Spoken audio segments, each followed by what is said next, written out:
Economist Dr. Bernardo Villegas. Good morning, sir. From the legal profession, we have Attorney Jude Ocampo. We have a national scientist, famous economist, Dr. Raul Fabella online. And we have from the chambers, the private sector, the Joint Foreign Chambers, Mr. Julian Payne, President of the Canadian Chamber of Commerce of the Philippines, Mr. Florian Gotain, I hope I'm saying that correctly, Executive Director of the European Chamber of Commerce of the Philippines, with Mr. Paulo Duarte of ECCP. Good morning. Dr. Joseph Emmanuel Angeles of the Foundation for Economic Freedom. Good morning, sir. Dr. Clarita Carlos. We have Dr. Emmanuel Doy Santos online. From the government agencies, we have NEDA, or National Economic Development Authority, USEC Rosemary Edilion, with USEC Crystal Lin Uy, Philippine Competition Commission Chairperson Michael Aguinaldo, Board of Investments Governor Marjorie Ramos Samaniego, Philippine Economic Zone Authority, OIC Deputy Director General Jenny June Romero, Securities and Exchange Commission Attorney Gerardo Del Rosario. Good morning, Your Honors. I think that's it for now. Justice Antonio Carpio, we see him entering the hall. Morning, Justice. So just to start the hearing off, this is specifically, we wish to focus on the amendment which deals with the public utilities and public services. That's Section 11 of Article 12, the National Patrimony and Economy. And as we know, there was a law passed and sponsored by our colleague Senator Grace Poe and co-sponsored by Senator Franklin Drilon, which was approved last March 21, 2022, where a public utility was clearly defined and distinguished from a public service, and the constitutional 60/40 foreign equity limitation was stated to apply to the following public utilities: distribution and transmission of electricity, petroleum and petroleum products pipeline transmission systems, water pipelines, distribution systems, and wastewater pipeline systems, seaports, public utility vehicles. And for 100% foreign ownership to be allowed, including airports, railways, expressways, telecommunications, domestic shipping, subways, tollways. Mention of critical infrastructure, where foreign nationals will not be allowed to own more than 50% of capital unless there is reciprocity accorded in their respective countries to Filipino nationals. And the president was given the power to reclassify a public service as a public utility, among other powers given to the president. But I think the best person to speak on that is our colleague who sponsored the law in 2022, Senator Grace Poe. Ma'am, you have the floor. Thank you, Mr. Chair. I would like to thank our guests for being here today, also to clarify the issue. Kailangan ba natin ng tsa-tsa para sabihin that we are open for business? Sabi nila, sarado ang ating ekonomiya. Pero ang totoo, bukas naman talaga tayo sa foreign investors. We have made great strides in the past years liberalizing our economy without compromising our national security or leaving behind Filipino businesses. Would amending the public utilities provision in our Constitution open the economy or open a can of worms? Mahalagang mailatag sa diskusyon ang mga naging debate at deliberasyon ng Amended Public Service Act or PSA sa mga sektor na bukas sa kontrol ng dayuhan. We did this to encourage new players in sectors like airports, railways, expressways, and telecommunications. The idea was more competition means better services at better prices. All in all, a win for the Filipino consumers. Without changing the Constitution and guided by the long line of cases decided by the Supreme Court as to what public utilities really are, we carved out public utilities which will remain covered by the 60% Filipino ownership requirement from public services that were opened up by the PSA to full foreign investments. This is a repeat performance of what we did with EPIRA decades ago, where we carved out power generation from public utility. Hindi na po bago ito. Among those we retained under public utilities are industries known as natural monopolies or yung mga industriyang mas mura at cost-effective kung mag-isa lang ang service provider. These are various distribution, transmission, and pipeline systems carrying essentials such as electricity, water, and petroleum. Because of the nature of these natural monopolies, we needed to ensure the security and supply of these essential utilities. Siniguro natin na Pilipino pa rin ang may control sa mga ito at kailanman ay hindi makokontrol ng mga dayuhan. Ensuring seaports under Filipino ownership and control was also a matter of economic and national security. As an archipelago, seaports are the gateways for large-scale transport of people and cargo. First line of defense natin ang seaports laban sa smuggling, piracy, at sa kahit anong banta at seguridad sa ating teritoryo. Panghuli, siniguro natin na Pilipino pa rin ang may control sa tradisyonal at dimakinang pampasaherong sasakyan para maprotektahan ang ating mga super, lalo na ngayon hindi pa maayos ang PUV modernization program. With PSA, we protected the essentials while opening up others to much needed investments. Una na dito ang telecommunications na talagang nangangailangan ng mas pinalawig na kompetisyon para gumanda ang serbisyo at bumaba ang presyo. Through the PSA, we welcomed Starlink to come in and breathe new life to the industry. Actually, yan ang unang-unang permit na binigyan ng National Telecommunications Commission nung pinasa natin ang PSA. Starlink was 0001. At sa ngayon, ang Starlink ang nagbibigay ng signal sa mga unserved at underserved areas. Pati dun sa mga bases natin sa Pag-asa Island, sila ay dumidepende sa Starlink dahil hindi kaya ng mga local telecoms natin. Mabuti na lang meron dahil ang totoo nun, ang signal ng ibang bansa ay mas malakas pa dito sa ating mga teritoryong isla kaysa sa sarili nating mga signals. So kung hindi natin pinayagan ng Public Service Act, walang Starlink dun sa mga lugar na walang signal. Kaya yung mga sinasabi nila, kailangan natin buksan ang ating ekonomiya, sana pag-aralan muna nila ang itong napasa na nating batas. Bukod pa dito, binuksan din natin ang ating airlines at shipping lines to key investment, networks, and innovation. Kaya ngayon meron ng uling United Airlines flight from the Philippines to the United States. Dahil nadagdagan na naman itong kumpiyansa ng mga mamumuhunan dito sa ating bansa. Napakahalaga nito at lalo na sumigla muli ang industriya sa revenge travel pagkatapos ng pandemya. Doon sa mga nagsasabing, kailangan natin buksan pa ang ating ekonomiya. Yung mga iba bumubulong pa. Sana ang mga dayuhan ay payagan bumili ng lupa dito sa ating bansa. Dahil hindi naman nila madadala ang lupa sa kanilang bayan. Totoo naman yun, di nila kayang buhatin ng lupa. Pero isipin ninyo, kung ang kompetensya natin, ang exchange rate ng pera nila mas mataas dito sa mga Pilipino.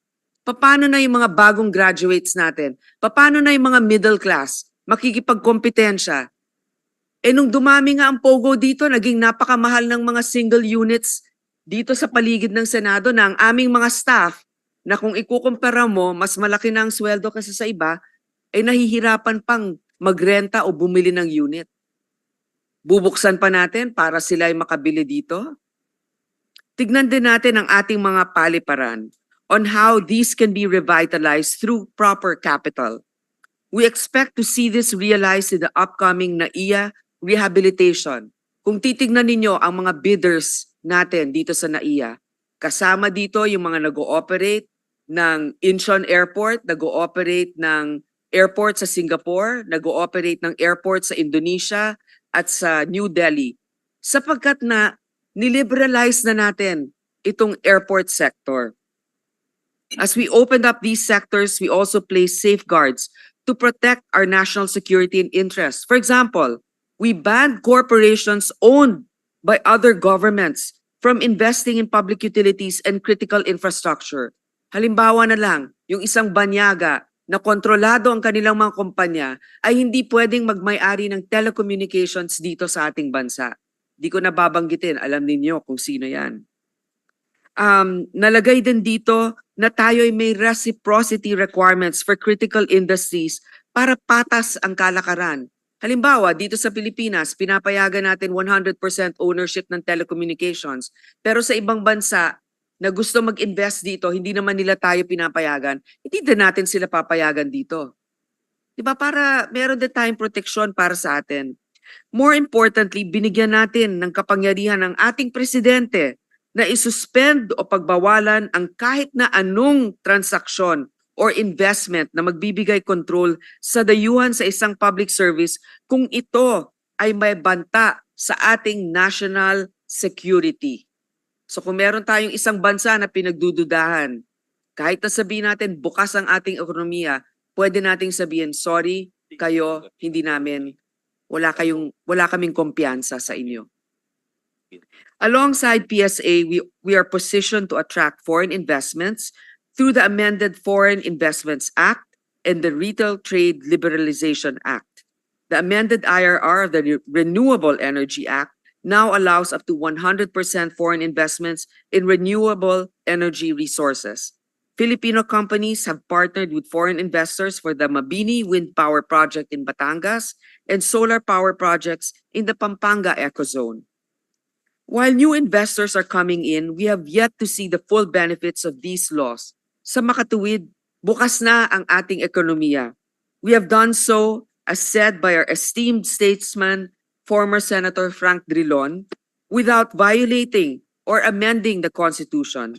Hindi natin kinailangan mag-con-con, con-as, o peking initiative. Look at the industries we carved out. Power, water, seaports, petrol, PUVs. These are the remaining public utilities in the country. Yung Filipino ownership, critical for these sectors. Kung oo, bakit natin bubuksan sa kontrol ng dayuhan ang mga ito? As it stands now, RBH 6 proposes opening through legislation all public utilities to foreign ownership, investments, and even management without the constitutional protection grounded on national security and domestic interest. Hindi lang ito usapin ng pagpasok ng foreign capital at businesses. Tignan din natin ang magiging epekto. Pwedeng tanggalin sa mga Pilipino ang control sa lahat ng sektor na nagbibigay serbisyo sa publiko. Pwedeng makontrol ng ibang bansa ang tubig, kuryente, seaports, gasolina, at public utility jeeps natin. Handa ba tayo dito? Kaya ba natin makipagkompetensya sila? Makakasabay ba ang Pilipino at local businesses sa pagpasok ng foreign competition sa lahat ng industriya? Makakasiguro ba tayo na papasok ang foreign investors, uunlad ang bayan? These are the questions needed to be answered.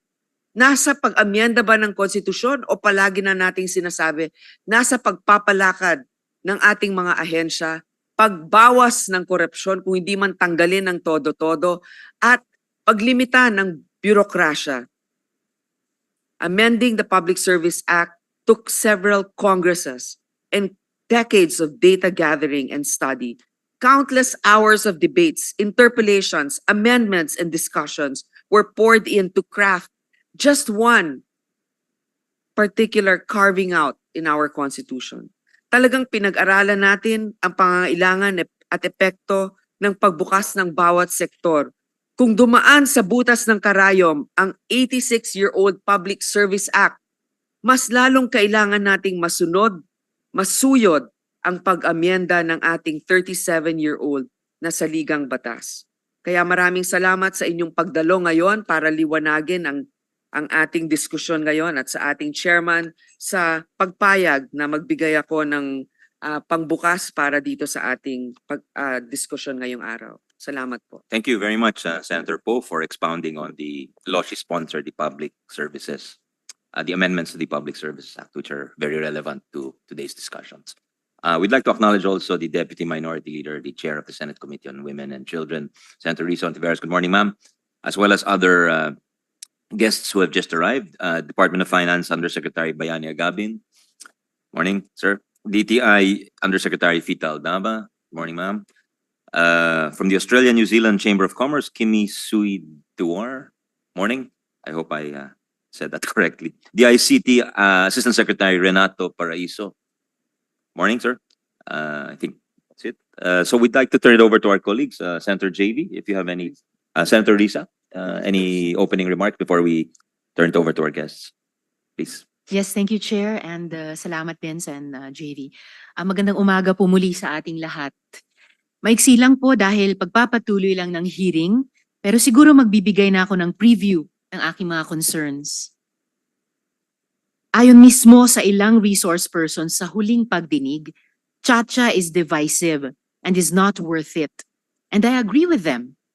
Pero gusto ko din siya sa atin yung sinabi ng isang resource person na the patrimony provisions in our Constitution as a business model are passé.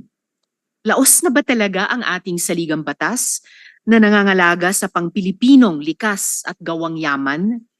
Ngayon pong araw, pag-uusapan natin ang public utilities. Alam niyo po, ni-review ko ang mga discussion noong Public Services Act na katatalakay din ni Sen. Grace, and I saw the great care this Senate took when we identified the critical utilities that would still be under the protective mantle of the constitutional provisions on foreign ownership. Sa amyenda natin na ito, pati po ang critical utilities natin fair game na for future Congresses to give away. Yes, even to state-owned foreign companies which pose grave national security risks. Hindi ba't nagalit tayo noon nung lumabas na ang mga manual ng NGCP na may hawak sa ating state grid ay nakasulat sa Mandarin at hindi mabasa ng ating Pilipinong inhinyero? I'm also interested to find out if the problem really is the lack of foreign investments or our chronic failure to address anti-competitive, monopolistic behavior. Imbes na basagin ng charter change ang monopolyo ng mga dominant domestic companies, papalitan lang ba sila ng mga dayuhang kumpanya? Ganun din, baka mas malala pa. Baka ang mangyari, tatanggalin natin ang state grid kay C, pero ibibigay naman kay C.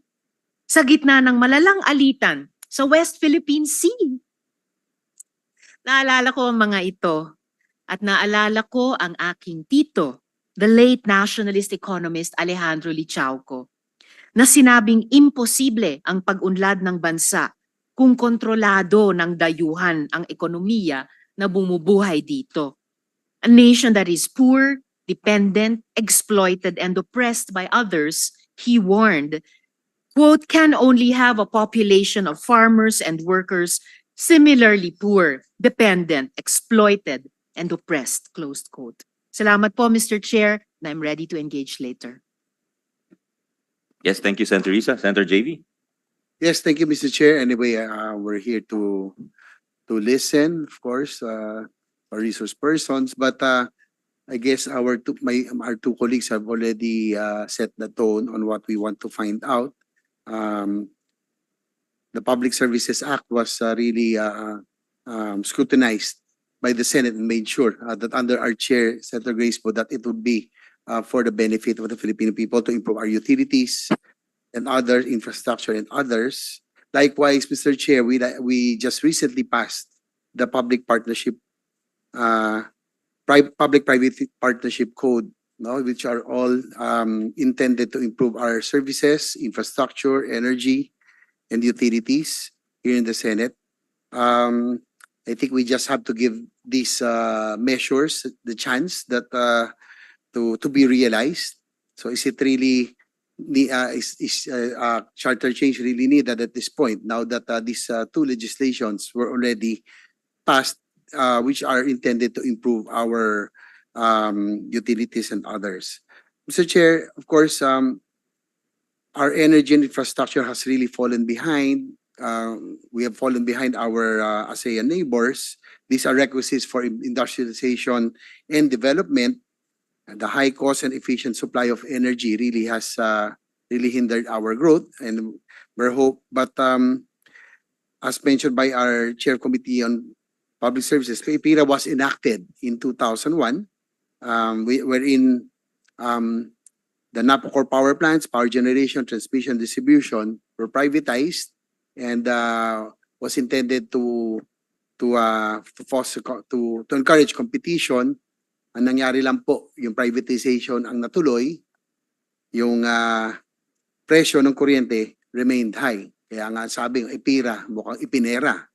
So we really have to be very careful about all of these things. We cannot rush.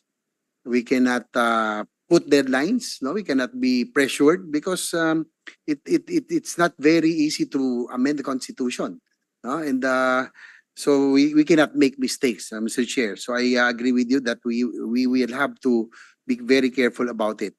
And of course, we want to find out if how can the economic provisions or amendments, the economic provisions improve energy, infrastructure, utilities, much more. Now that we already have passed the Public Services Act, the PPP code, so do we need really to amend the Constitution at this point?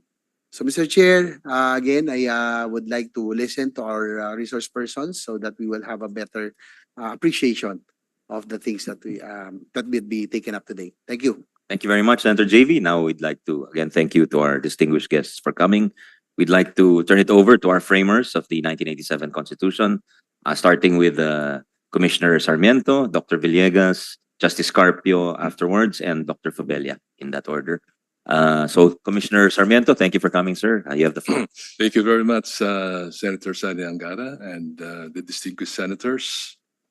My friend Risa, good morning. Senator Grace Poe and Senator JV. I prepared a paper for this morning's proceedings entitled "A Single Spark Can Start a Prairie Fire." I express my thanks to the Senate Subcommittee on Resolution of both Houses number 6 for inviting me to this public hearing that has rich consequences for the nation's common good. I humbly raise two questions before the Subcommittee on Resolution of both Houses, and these are: Question A, is it a Solomonic formula in lieu of the system of initiative to revise Articles 12, 14, and 16 of the 1987 Constitution? In letter B, should the Senate and the House of Representatives assemble separately and vote separately as they, through RBH number 6, proposed revisions to Articles 12, 14, and 16 of the 87 Constitution? Now, my answers to the two questions, starting with letter A, Solomonic formula. One, although RBH number 6 has put a stop to the Chacha train via initiative, and the same RBH number 6 has caused many to ponder its implications and impact, I have in my heart of hearts respectful reservations about its wisdom. The first, that revising the economic provisions will not be the Midas touch that will unlock the economic prospects and promise of the Philippines. Much has been written and much has been said in and out of the Senate that what are needed to charm foreign investors to our country are timely and significant alternatives, both legislative and executive initiatives, to address a politicized bureaucracy, decline in the Philippines' score and the rule of law index, dismal level of reading comprehension of pupils that places the Philippines among the poorest in learning in East Asia and the Pacific, expensive electricity, slow internet, not enough seaports for big ships, and others.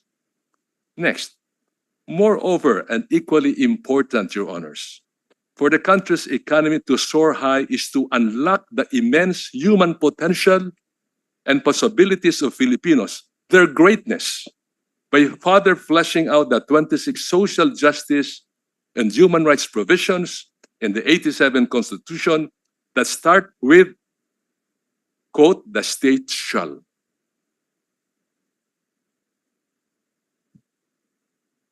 Yes, external miracles can happen only if there are internal miracles in our country.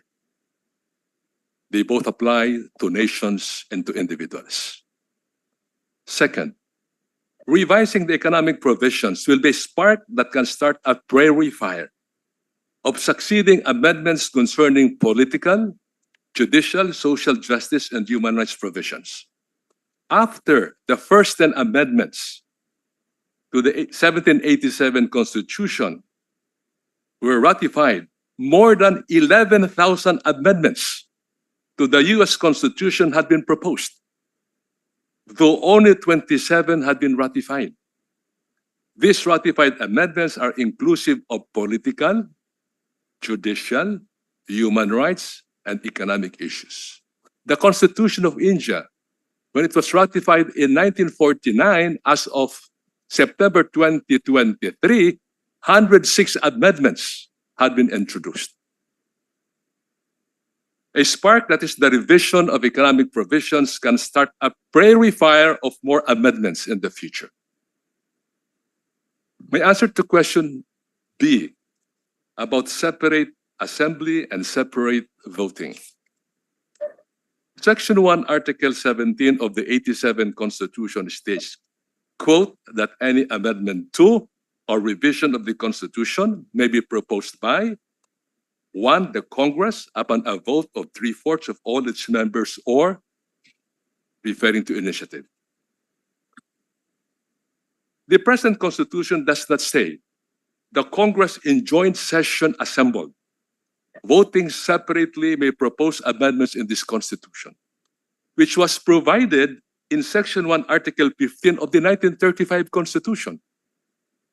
The same Constitution that was in operation when the ordinance approved to the 1935 Constitution, or the parity amendment, was adopted in 1947 and effective on July 4, 1949.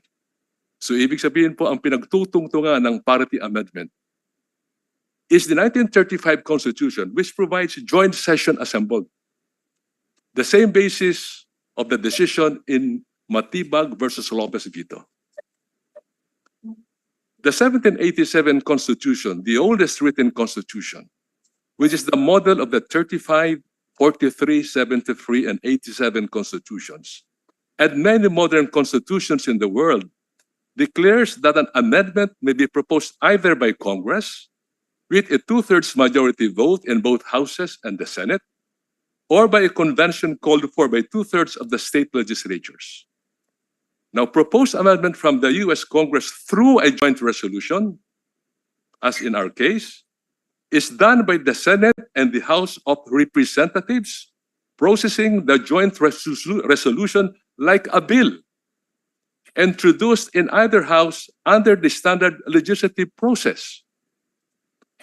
The only difference between a joint resolution and a bill is that the former, meaning to the joint resolution, once approved, shall not go to the President for approval or veto, but to the Office of the Federal Register for processing and publication, and then forwarded to the Governor of its state for submission to state legislatures.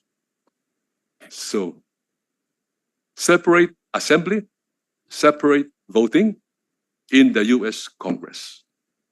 In India, a country whose constitution of 1949 was influenced by the U.S. Constitution, an amendment to the Constitution may be initiated by a bill in either house of Parliament by a majority of the total membership of that house and by a majority of not less than 2/3 of the members of the House present and voting.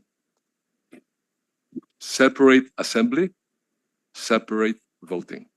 I most respectfully submit. Maraming salamat po. God bless the Senate and the House, and God bless the Philippines. Thank you very much. Those comments are much appreciated, Commissioner Sarmiento. Thank you. Dr. Villegas, you have the floor, sir. I express my gratitude for having been invited to this subcommittee. I'd just like to react to the statements already made by Senators Poe, Ontiveros, and Ejercito. First of all, I fully support the statement of Senator Poe that we do not need to amend the Constitution, especially as regards media, advertising, education, and ownership of land at this stage of our development. Right now, we should have a single-minded focus on the scandal that we have 21% of our population living in dehumanizing poverty. That's a scandal because all of our neighbors in Southeast Asia have single-digit poverty incidents. And how do we approach this problem? As I see it, there are two major challenges to this administration. And I'm glad that the focus, at least in theory, is being made. First, agricultural productivity, food security, to really address the decades-old neglect of agriculture and the countryside. And I have a target for this administration. It's good news that for the first time in 2023, in all 4 quarters, agriculture production was not negative. Actually, that was not the case for many years before the present administration. You would find a lot of quarters before this with agriculture actually decline. If you take a look at the most recent GNP figures, in all quarters it was positive, and the average for the whole year was a 1.2. My target for this administration is by the second half of the administration, they must increase agricultural production at least by 3% a year, which is what our neighbors, Vietnam and Thailand, have been achieving over the last 10 years. I'm sure you know that agriculture is very difficult to grow faster than 3%. You know, calamities, diseases, and so on and so forth. So it's not too much to ask this present administration.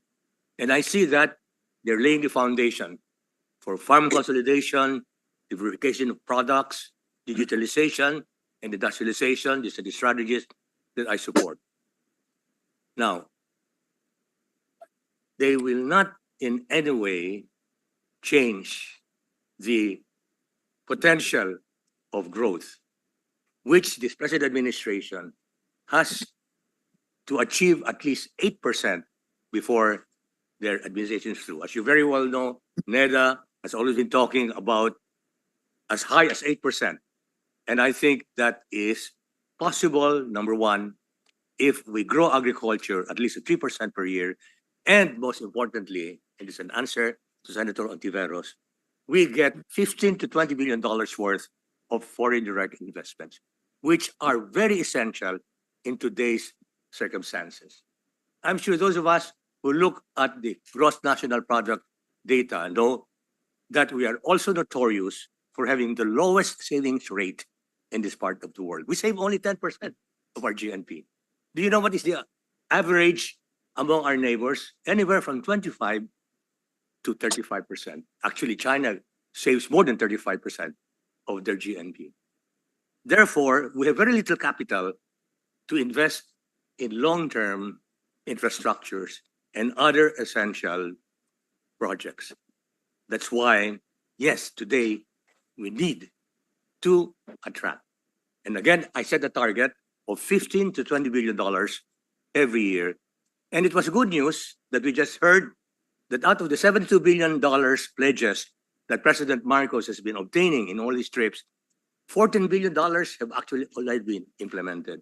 So $15 to $20 billion every year for the remaining years of the Marcos administration are not too much to ask. Do you know what Vietnam got last year in FDIs? 25 billion. And they've been averaging 15 to 20 billion for the last 5 years because they opened up 100% foreign ownership of foreigners as early as 2014. Technical. Vietnam is a socialist economy, but they have been embracing foreign investment a lot more than we have. That was changed by the Public Amendment of Public Service Act. And I fully agree with Senator Poe that it is more than enough. If you take a look at the composition of these $14 billion that have been implemented, they're manufacturing, infrastructures, alternative energy, BPO IT, all sectors 100% open to foreign investment. If we open advertising, media, education, they will be literally chicken feed. They are not capital intensive and they will not impact on poverty as infrastructure, manufacturing, people, IT have been. So it's clear that it is not time to have an amendment of the Constitution.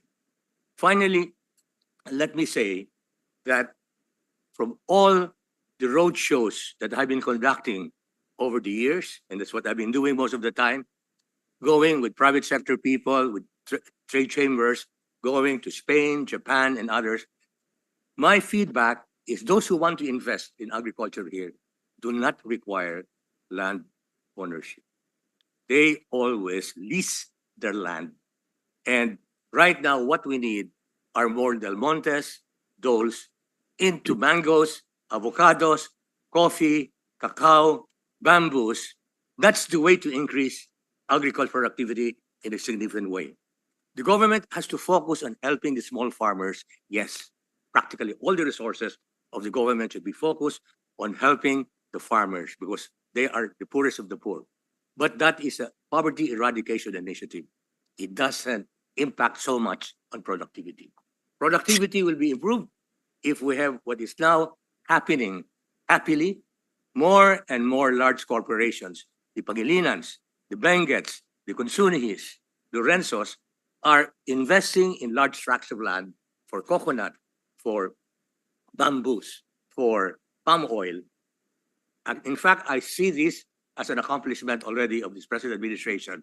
In the past, I'm sure you know, especially those who are in the banking sector, a lot of these corporations rather paid hundreds of millions of penalty not to invest in agri-agra.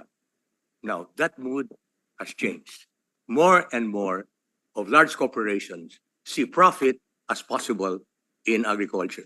Those are the things that have been made possible already by PSA, Amendment PSA. I don't think we need to change at the moment. In the future, I may agree that probably we should completely open all the rest, but they're not critical. Therefore, I do not think that we need the cha-cha today. Thank you very much. Thank you very much, Dr. Villegas. Next, we have Associate Justice Antonio Carpio. Justice Carpio was the ponente of many of the cases decided by the Supreme Court regarding the Constitution. Good morning, Justice. Good morning, Mr. Chair, Your Honors. Thank you for inviting me on this topic. The proponents of the present People's Initiative blame the restrictive provisions, economic provisions of the Constitution for the low foreign direct investments, the high unemployment, and the slow economic growth of our country. These are all false reasons. The Philippines today has one of the most liberal foreign investment laws in ASEAN as well as in Asia. The Philippines, without amending the Constitution, has passed several laws to open the economy to 100% foreign ownership. The recently amended Public Service Act reclassified several businesses as public services open to 100% foreign ownership. Local banks are open to 100% foreign ownership under Republic Act 10641.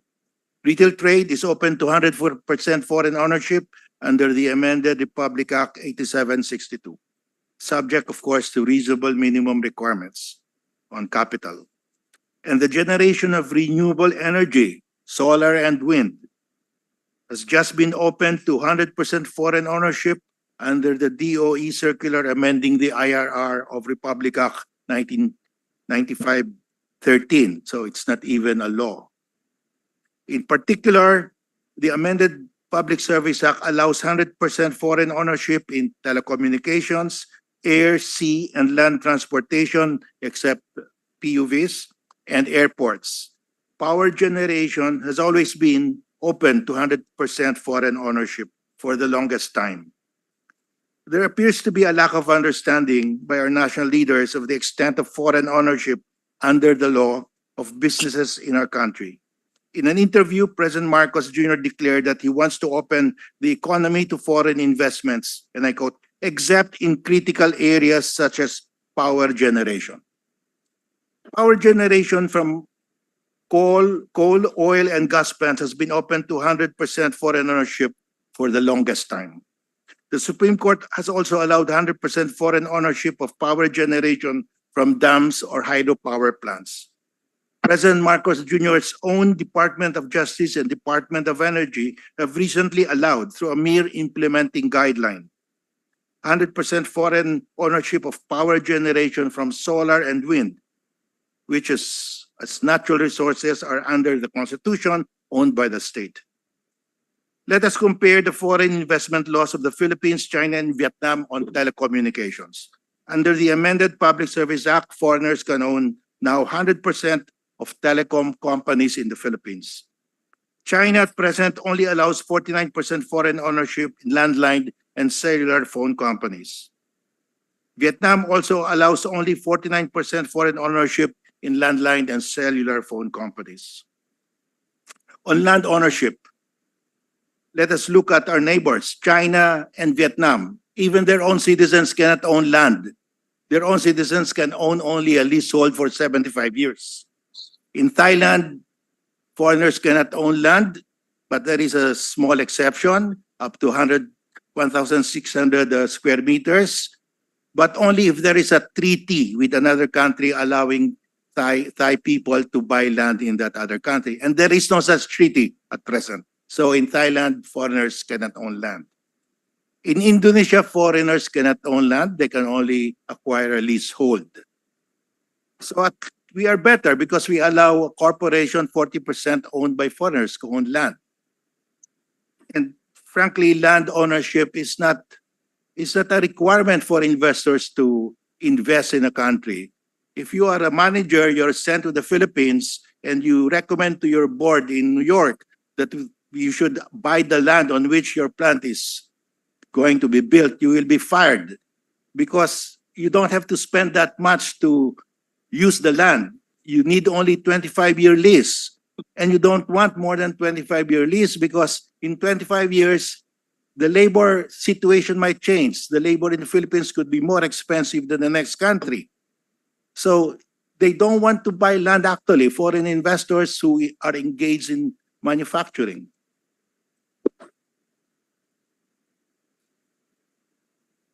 Now, to add, what is the real problem of our low FDI? There are three causes. First, the high cost of power. We have the highest power rate in ASEAN and the second highest power rate in Asia, next only to Japan. In manufacturing, energy accounts for at least 30% of your cost. And if you locate your plant here in the Philippines, you cannot compete with your competitor in Vietnam because they have low power rates. They will never come to the Philippines. So we have to address this number one problem. The second problem is our bureaucratic regulation. To put up a factory, you have to, in the Philippines, you have to get a permit from the barangay, from the mayor, from the department in charge of the business you're in, and the specialized agency that may also regulate you. In Vietnam and China, you go only to one office and you get all your permits. The third cause of the low FDI is our infrastructure. Our infrastructure is behind our neighbors. Our airports, seaports, land transportation, sea transportation. We have to address the real causes. The real cause is not the Constitution. Nobody cares. The president has been going abroad and has been saying, I have secured almost 500 billion pesos in foreign investment. And not one of those foreigners who plan to invest here required an amendment of our Constitution. That is all, Mr. Chair. Thank you for the opportunity to present my position. Thank you very much, Justice Carbio. After Dr. Fabella, we'll go to Dr. Braid, who is online, also a framer of the 87 Constitution, and then Chairman Aguinaldo, Dr. Carlos, and some of our friends from the foreign chambers. So let's now hear from Dr. Fabella, national scientist and eminent economist. He's online. Dr. Fabella, can you hear us? I can hear you. Good morning, sir. Can you hear me? I think you're on mute, sir. Good morning. Good morning, sir. No, I'm not using. Good morning, everyone. I thank the subcommittee on resolution of both houses number 6 for this rare invitation. I'd like to first state that I was never a member of the Constitutional Convention in 1987 thereabouts, and so I am kind of misplaced, but I still am grateful for the honor.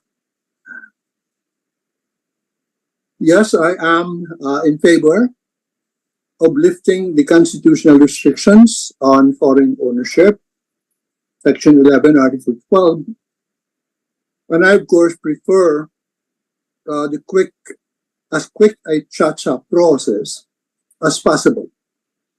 I think that is separate assembly and separate voting. My take on the development experience of nations is that all progress boils down to investment, specifically the share of income that the nation sets aside for investment, or what is called the investment rate. Countries that invest less will over time eat the dust of countries that invest more. And the investment rate depends on the rules binding on investors. The Philippine investment rate is traditionally lowest among the major ASEAN countries. For example, in 2022,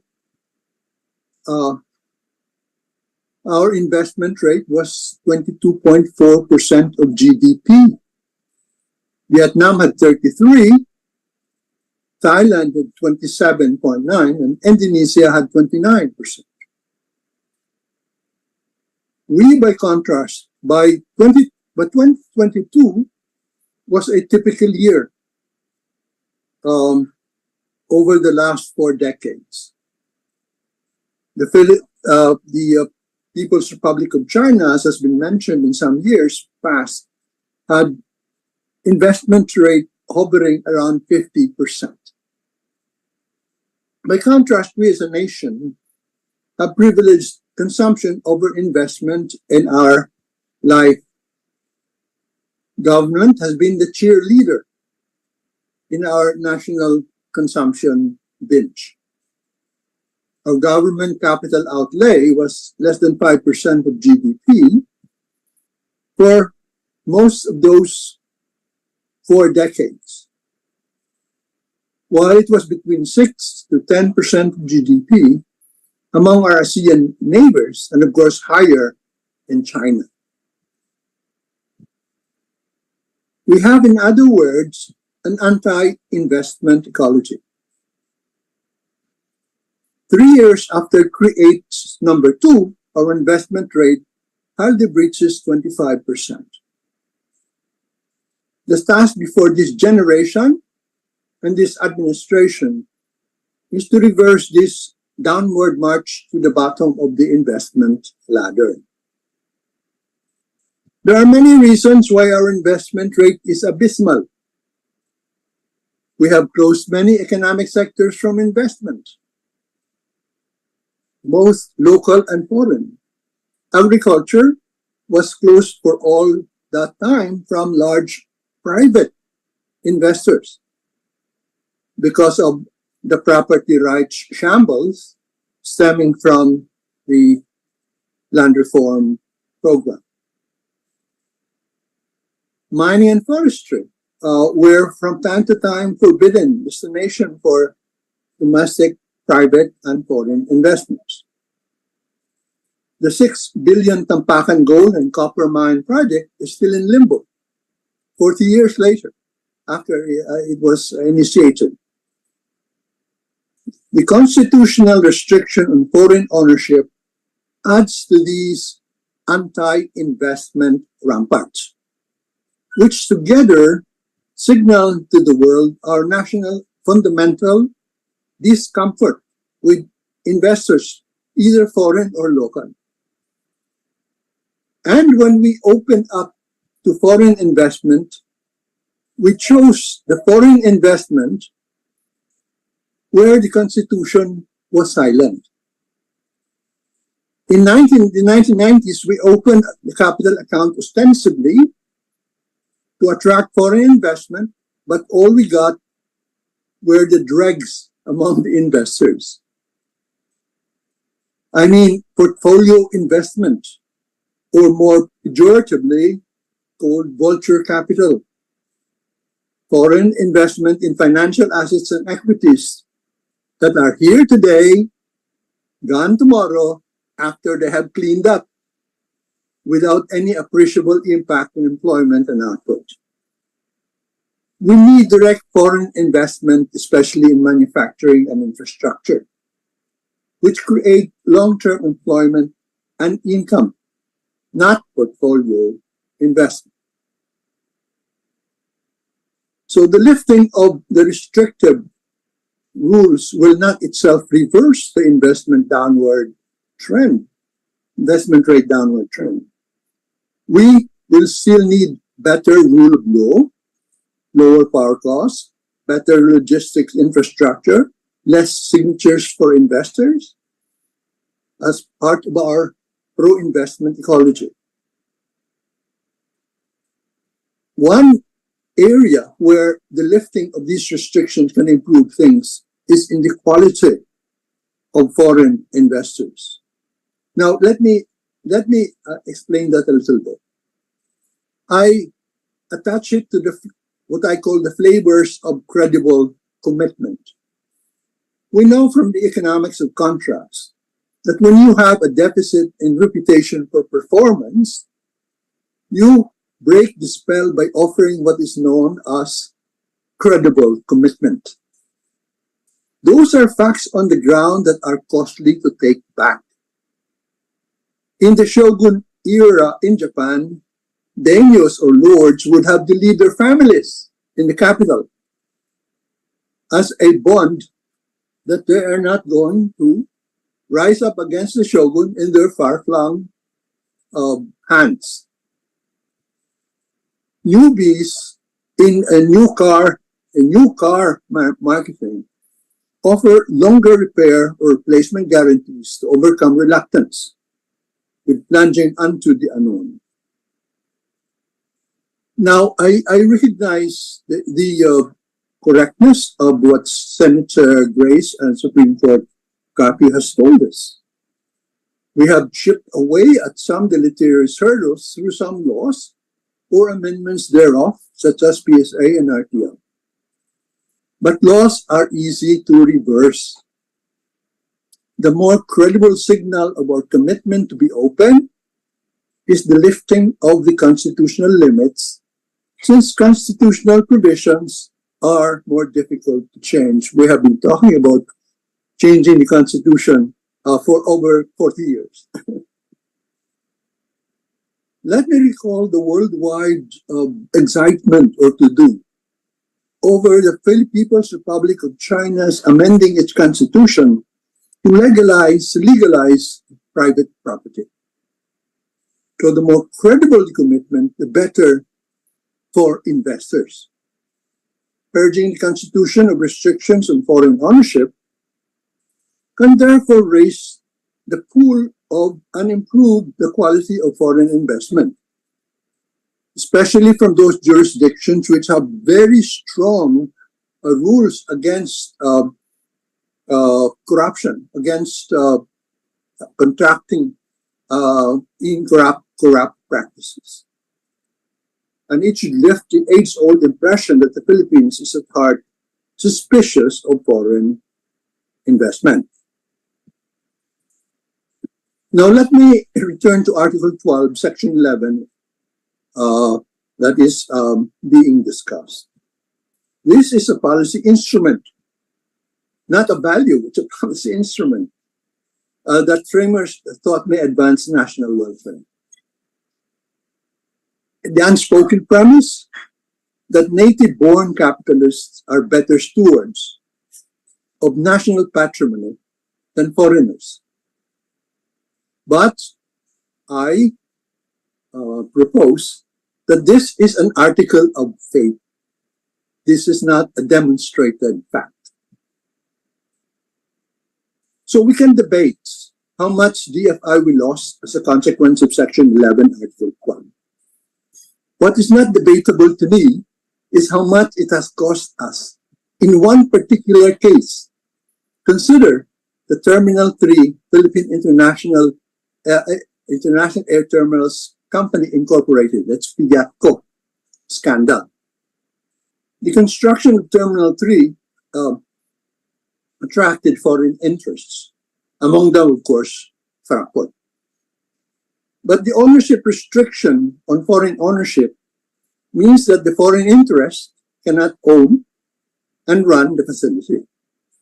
It needed a local partner to pose as majority owner. Some say a dummy. It found one and started constructing.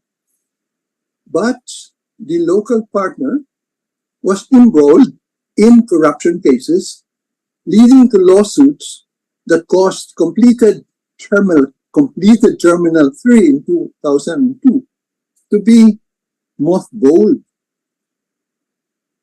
for a decade since its delivery. In 2016, the Philippine Supreme Court, confirming an arbitral ruling, ordered the Philippine government to indemnify PIATCO to the tune of about 25 billion pesos. That is a capital and interest, principal and interest.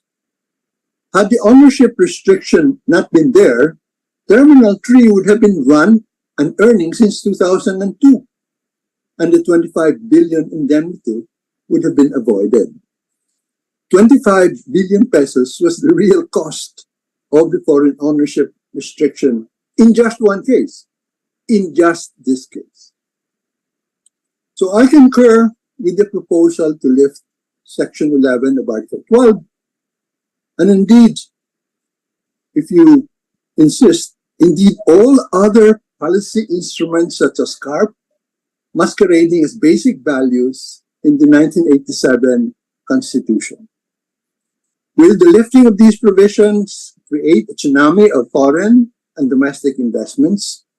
Well, we still have to solve the problems of high power cost, high logistics, innumerable signatures, peace and order, and agricultural market distortions. Until then, only some improvement in the quantity, but probably more in the quality of foreign investment can be expected. It will not complete the pro-investment ecology that we need, but it will be a good start. Thank you very much and good day. Thank you very much, Dr. Fabella. We appreciate the discussion on opportunity cost that an economist will provide. We'd like to acknowledge our colleagues, Senator Nancy Binay, the Chair of the Senate Committee on Tourism. Good morning, ma'am. Senator Francis Tolentino, the Senate Chair on the Committee on Science and Technology. Morning, sir. Next, we'll have another framer of the 1987 Constitutional Commission and Justice. I forgot. Also the Chair of Justice, Senator Tolentino. Formerly of Blue Ribbon, but he did not want that committee. So Dr. Braid, I think is online. Can you hear us, Dr. Braid? Florangel Rosario Braid is one of the framers of the Constitution. Good morning, ma'am. Can you hear us? Narinig niyo po kami? Ma'am, you have the floor.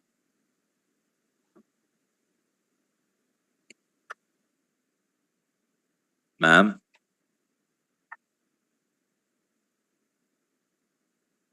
Hi, ma'am. Can you hear us po?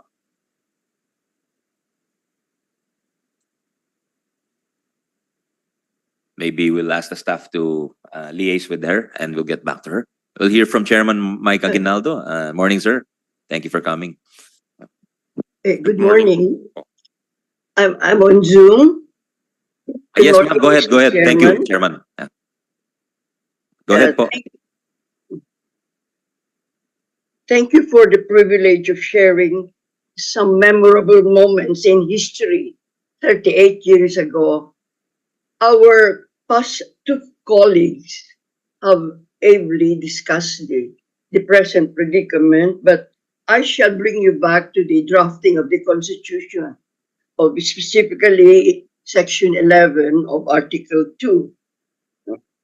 As we know, I was asked to provide this update from these inputs from the past, and that where the Section 11 dealt primarily with just water, energy, but not telecommunication. So with the lobby of some of our telecommunication companies, we added telecommunications to public utilities.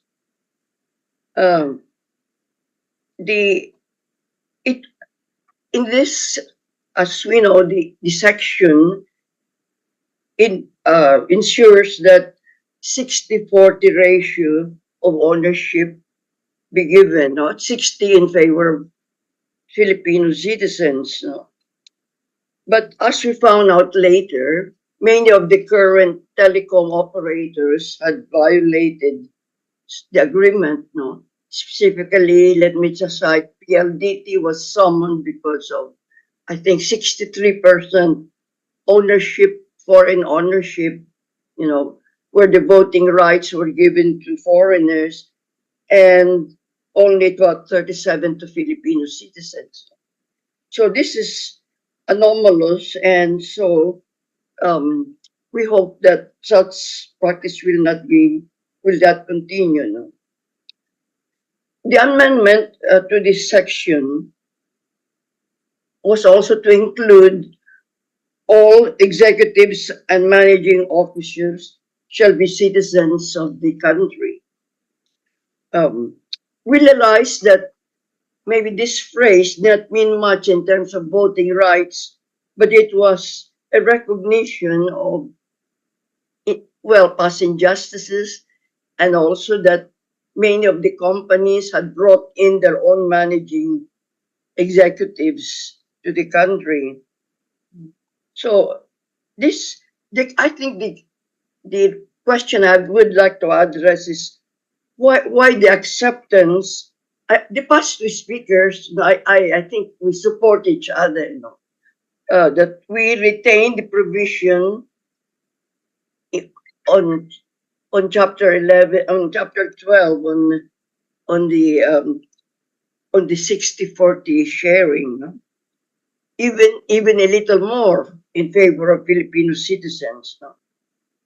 Why? Because the twin concept of national economy is patrimony, and if we take out the rights of our citizens, we lose our patrimony. So this is the reason why I think, and it's been emphasized in this article, that the concept of ensuring that our economy is owned by Filipinos, and that the exploration and development shall be undertaken under the supervision and control of the state, and that the state should undertake joint ventures only with Filipino citizens or companies, at least 60% of which are the capital of which are owned by our citizens. This is an apparent move, as we know, by the Foundation of Economic Freedom to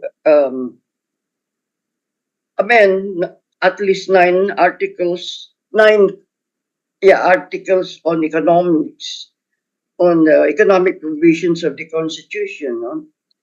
But I trust that we not only retain Section 11, even the specifically referring to the phrase that states encourage equity participation in public enterprises by the general public, and that participation of foreign investors in the growing economy of any utility and enterprise shall be limited to their proportionate share of capital. No? And all managing and executive officers must be Filipinos. No? No, going now to the present. No?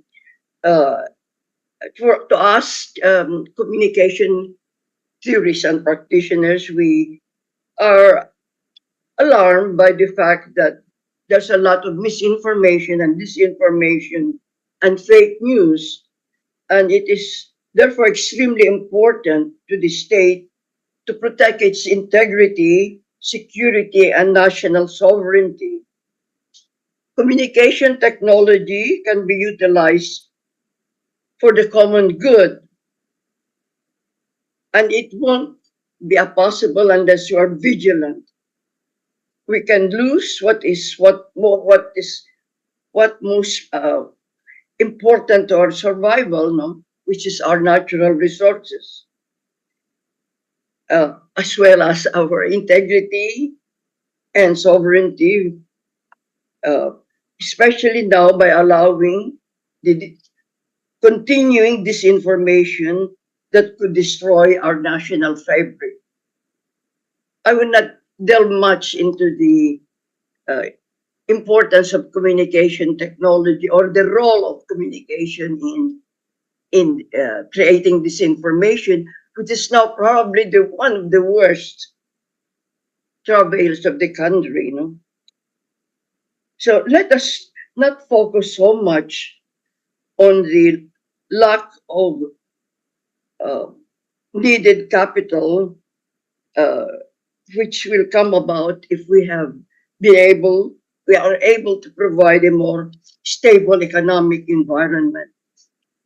So I would again plea about retaining 60-40 provision in the Constitution, and that we ensure that the other economic provisions of national economy and patrimony be honored, as our future depends on a strong state, strong nation that is built on Filipinos who love their country. So thank you very much. Thank you very much, Dr. Braid. Next, Chairman Aguinaldo. Morning, sir. Good morning, Your Honors. Thank you for the invitation. I was specifically asked to comment on the proposed amendment to Article 12, Section 11 of the 1987 Constitution on public utilities. Again, I must stress that I'm looking at this from the lens of a competition authority. And ordinarily and generally, removing barriers to entry is good for competition. But I say that also as a theoretical for two reasons. First, if you look at the proposed amendment, it says unless otherwise provided by law. So that means that it depends on what the law will be crafted should the amendment push through. So it depends on what the law will say.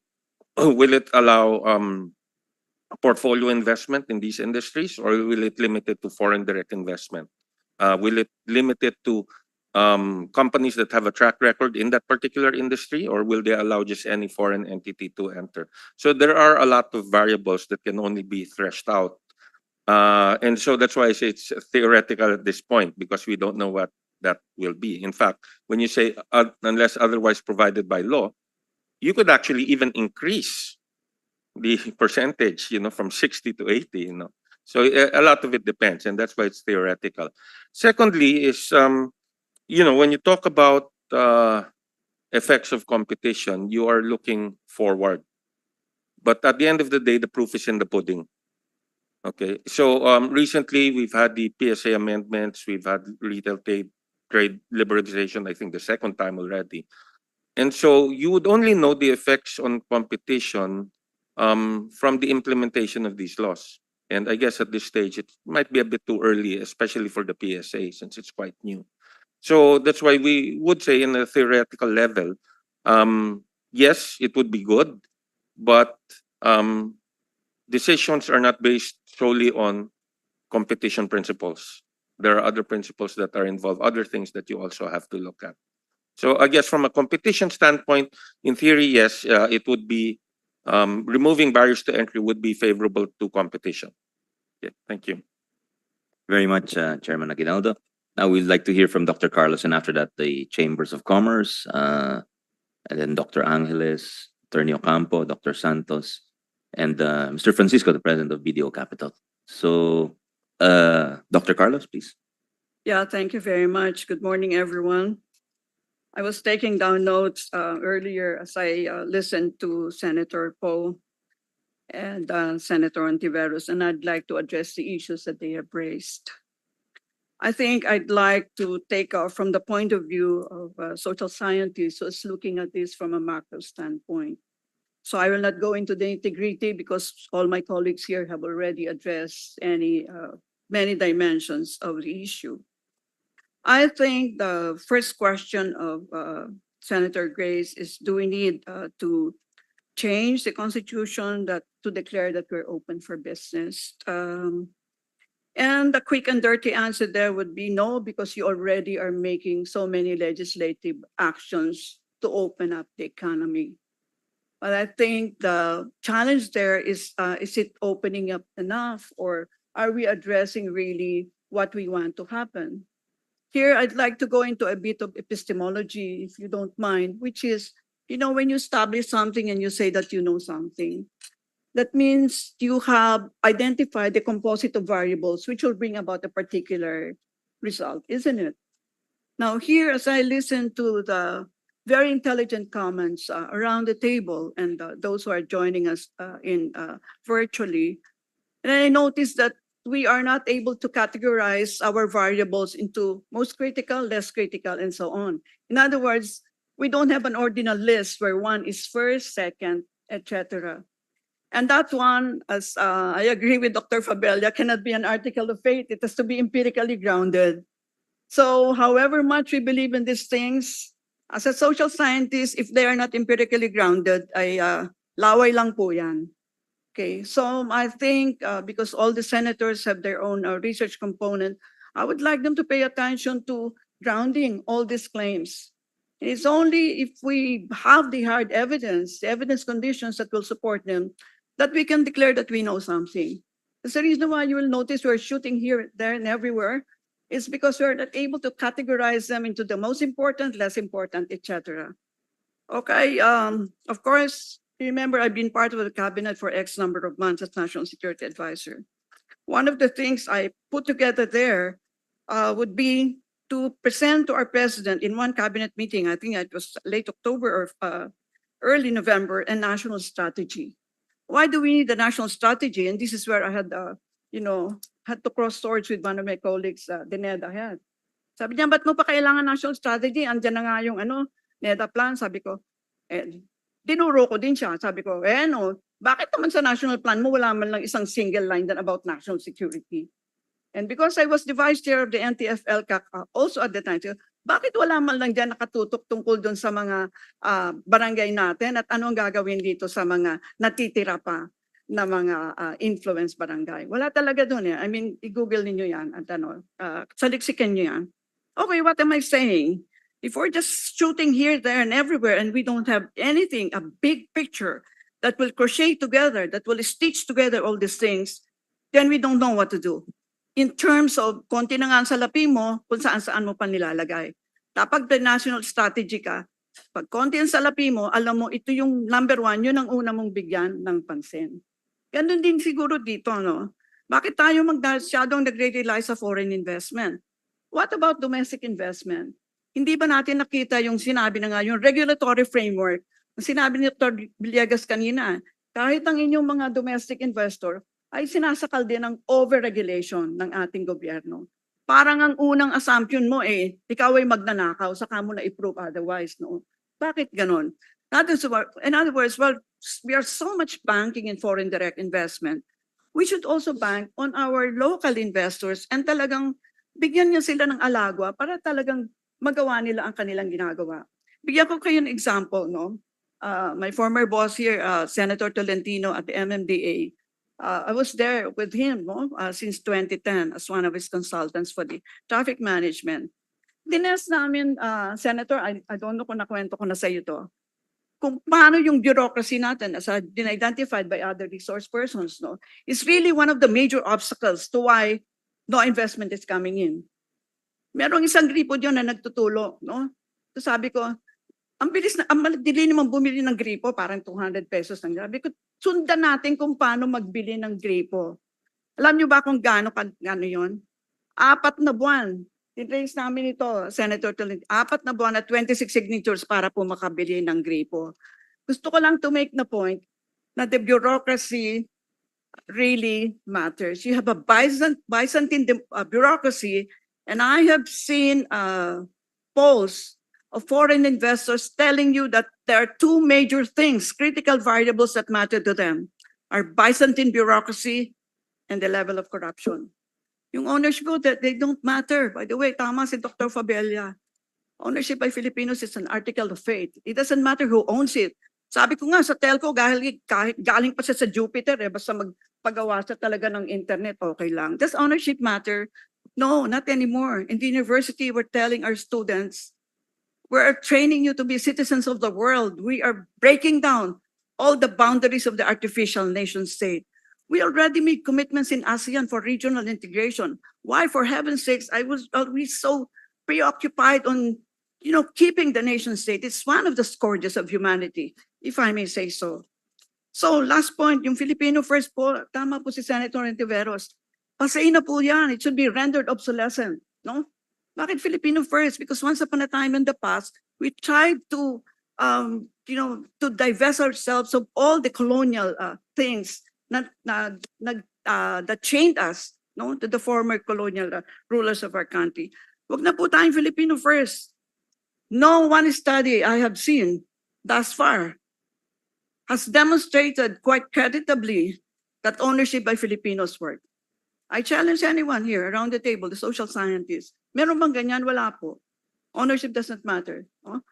But what we really want is, in fact, I had suggested in one of my papers that if our economic managers cannot in fact lower or eradicate the 21% of their big legacies na sinabi mo, no, na mga poor, mag-hire tayo po ng international group of economic managers. We pay them depending on the percentage of increment that they are going to contribute to GDP.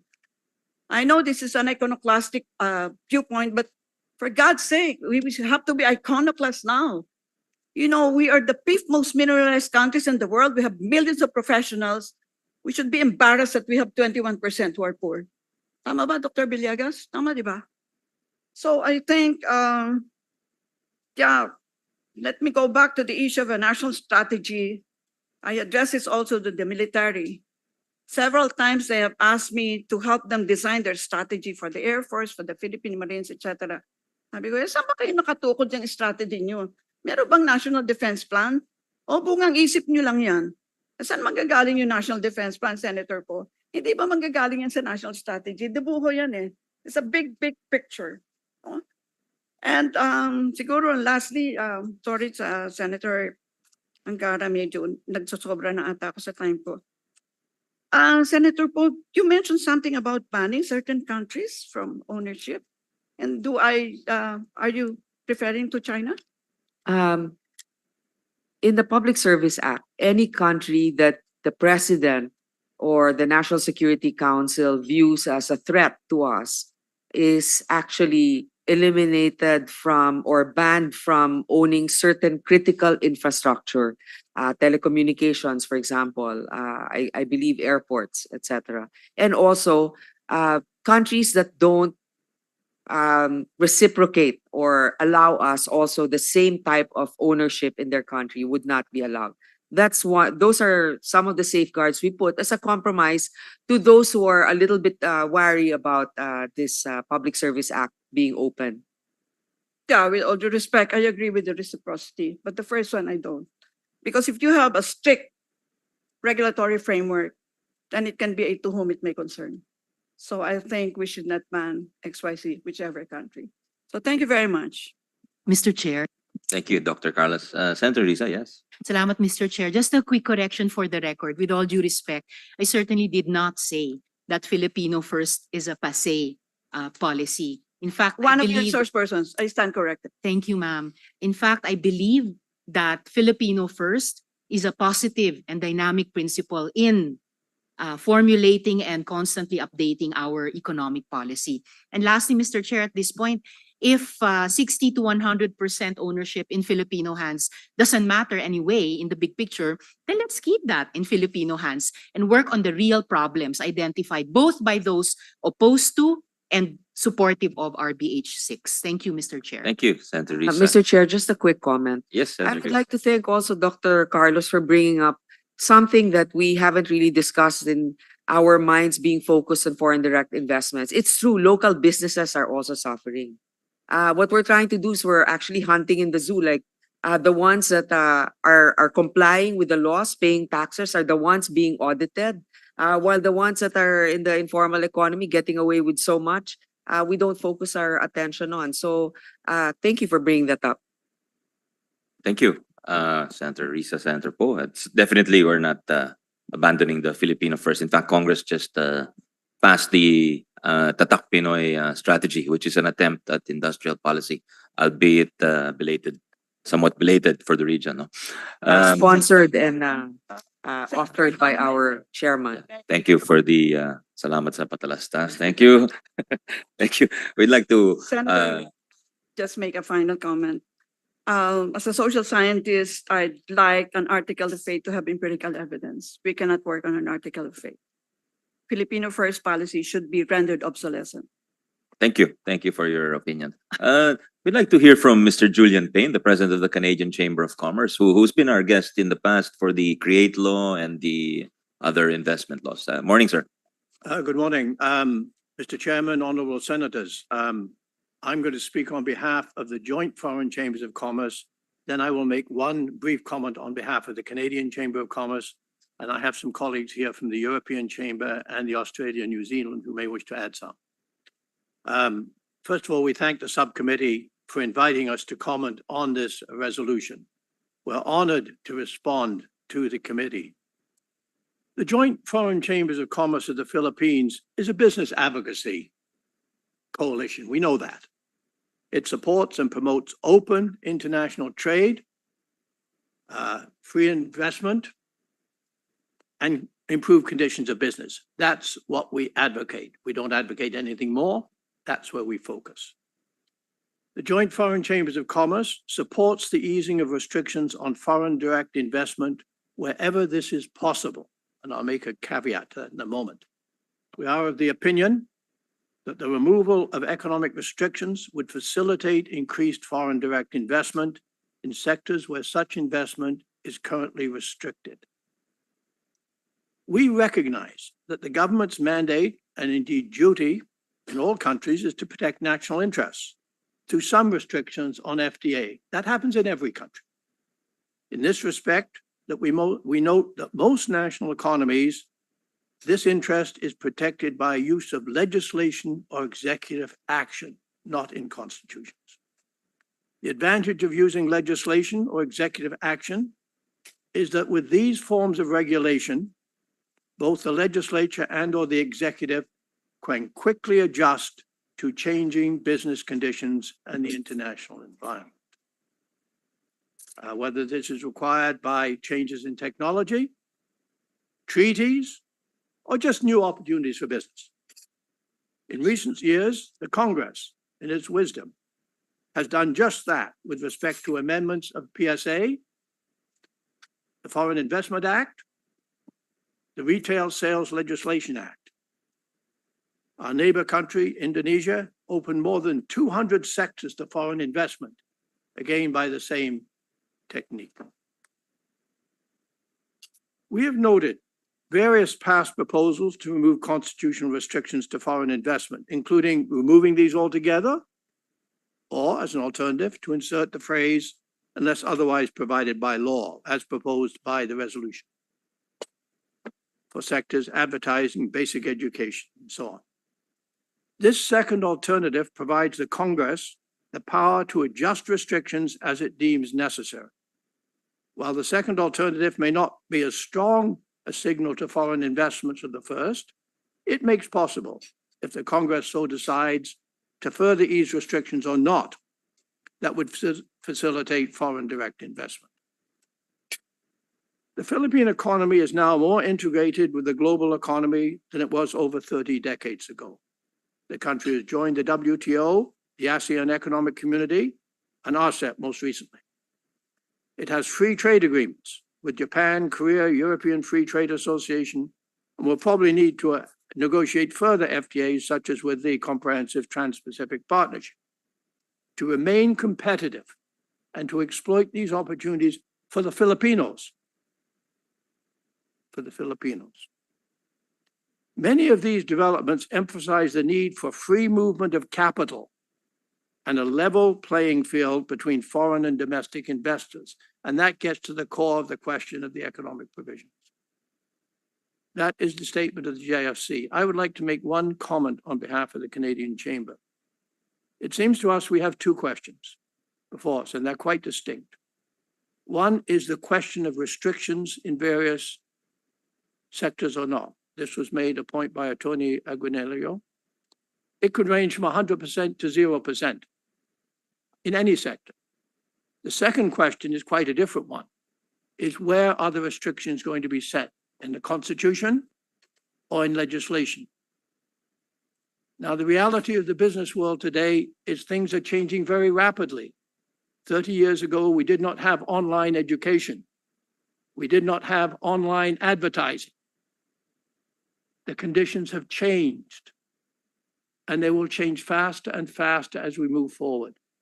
And I think it's imperative that the committee consider which is the most appropriate body to adjust to and propose restrictions, whether they be 100%, 60-40, or 0. There are two separate questions. Thank you very much, Mr. Chairman. I would ask whether my colleagues wish to add anything. Thank you. Salamat po.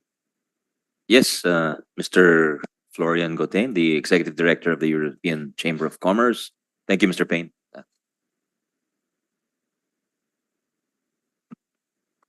Mr. Chairman, we're really honored to be here today, and especially we feel privileged as foreigners to speak here in front of this committee. Just to reiterate, basically, as European Chamber of Commerce, we fully support the statement that was just done by my colleague, Julian Payne. Again, just reiterating that amending the constitution is purely a Filipino matter, that we appreciate that if we have been invited, and if the Filipino people decide to amend the constitution, we would actually be in favor of removing the economic restrictions from the constitution. If you look at, again, coming from what my colleague Mr. Payne said, if you look at recent amendments to PSA, to RTLA, FIA, but also the DOJ opinion on the implementing rules and regulations of the Renewable Energy Act, have really created a more conducive business environment for foreign investors to come in. And as you clearly can see also in the last 1.5 years, this has really opened the floodgates for foreign direct investments, in particular also coming from Europe when it comes to renewable energy projects. So you can really see that what is being done here in the Senate and the Congress has really a huge impact also then on how foreign businesses react to it. If I think it was earlier mentioned by Dr. Villegas, this will have the same impact on education and advertising. We don't know.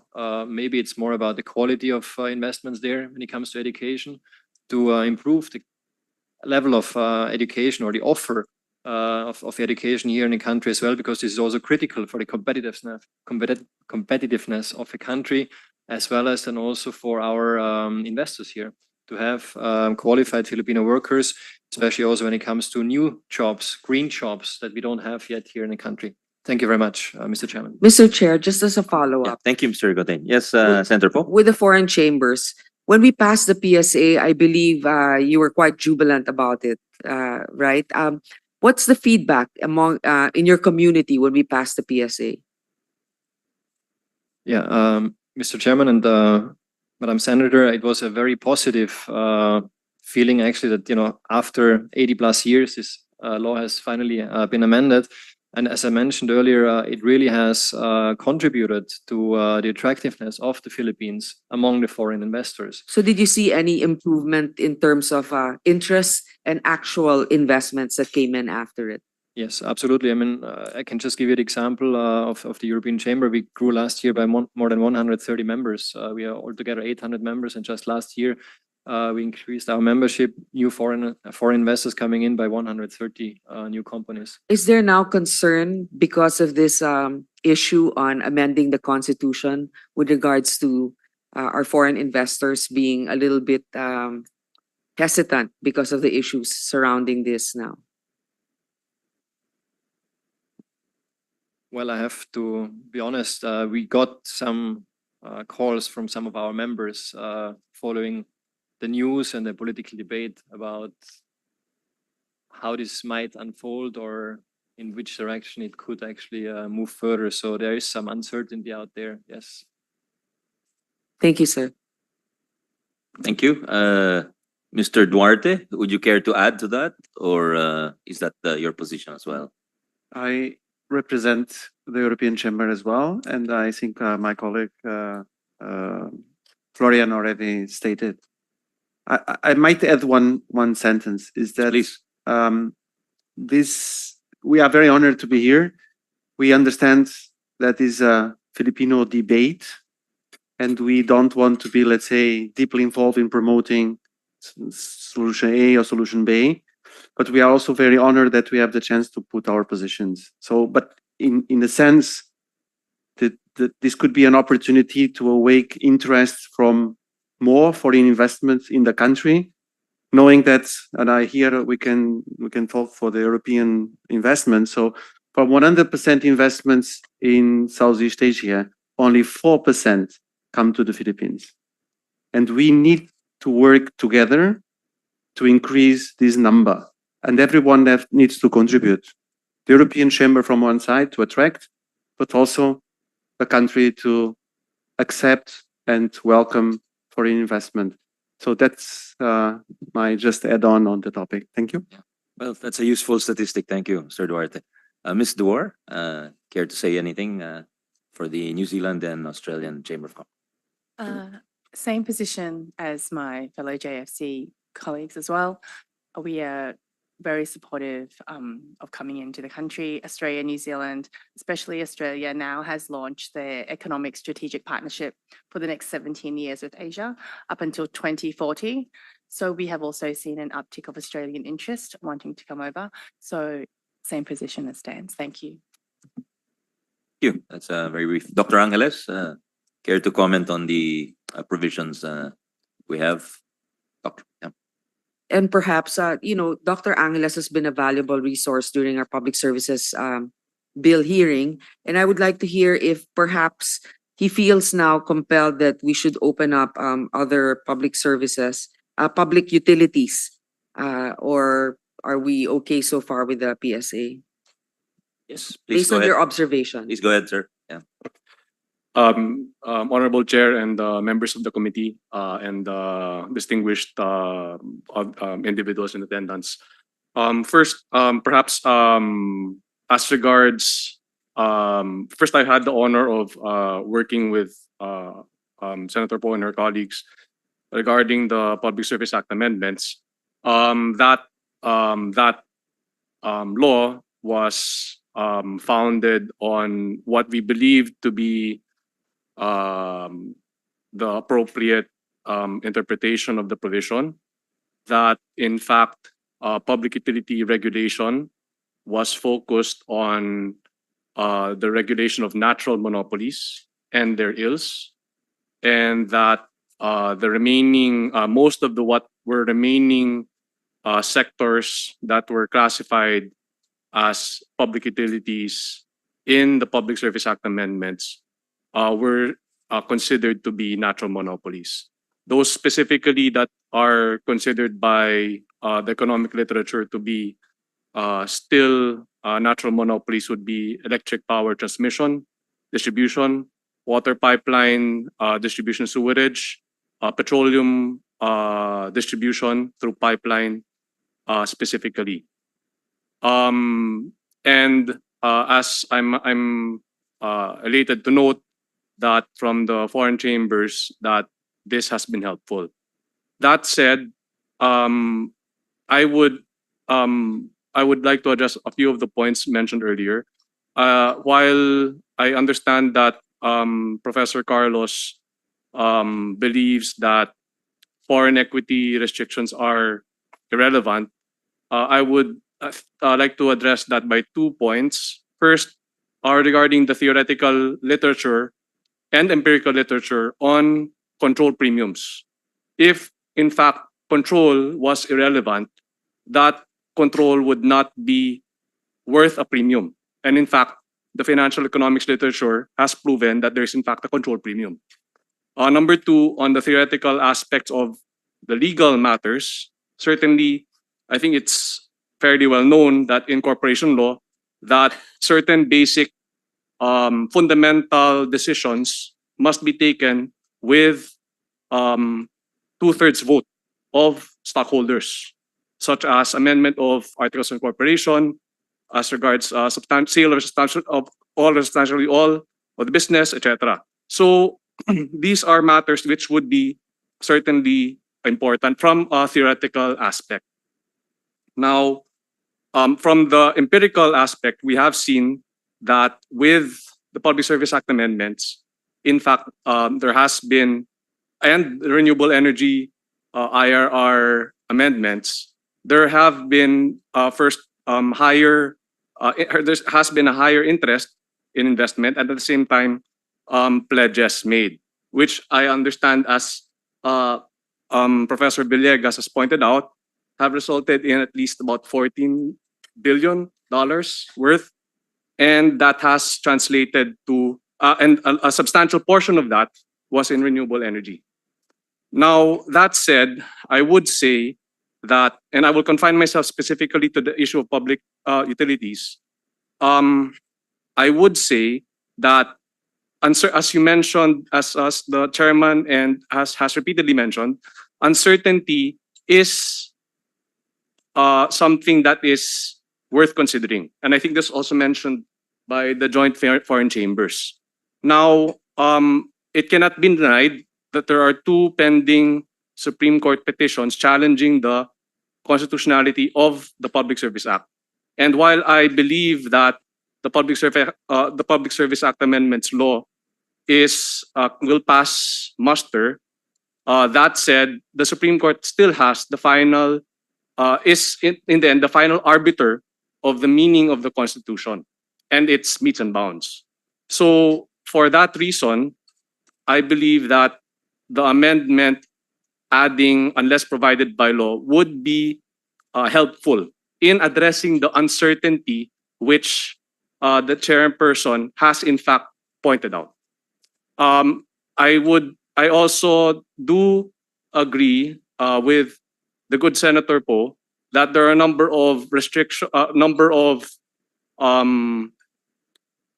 safeguards that our policymakers, our wise policymakers, have added, which I think will help to mollify their concerns. One of them is the state-owned enterprise prohibition, which affects public utilities and critical infrastructure.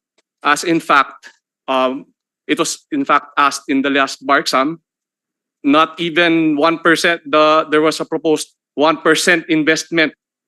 But even under that state-owned enterprise prohibition, post-effectivity, there is no state-owned enterprise that can invest in public utilities and critical infrastructure.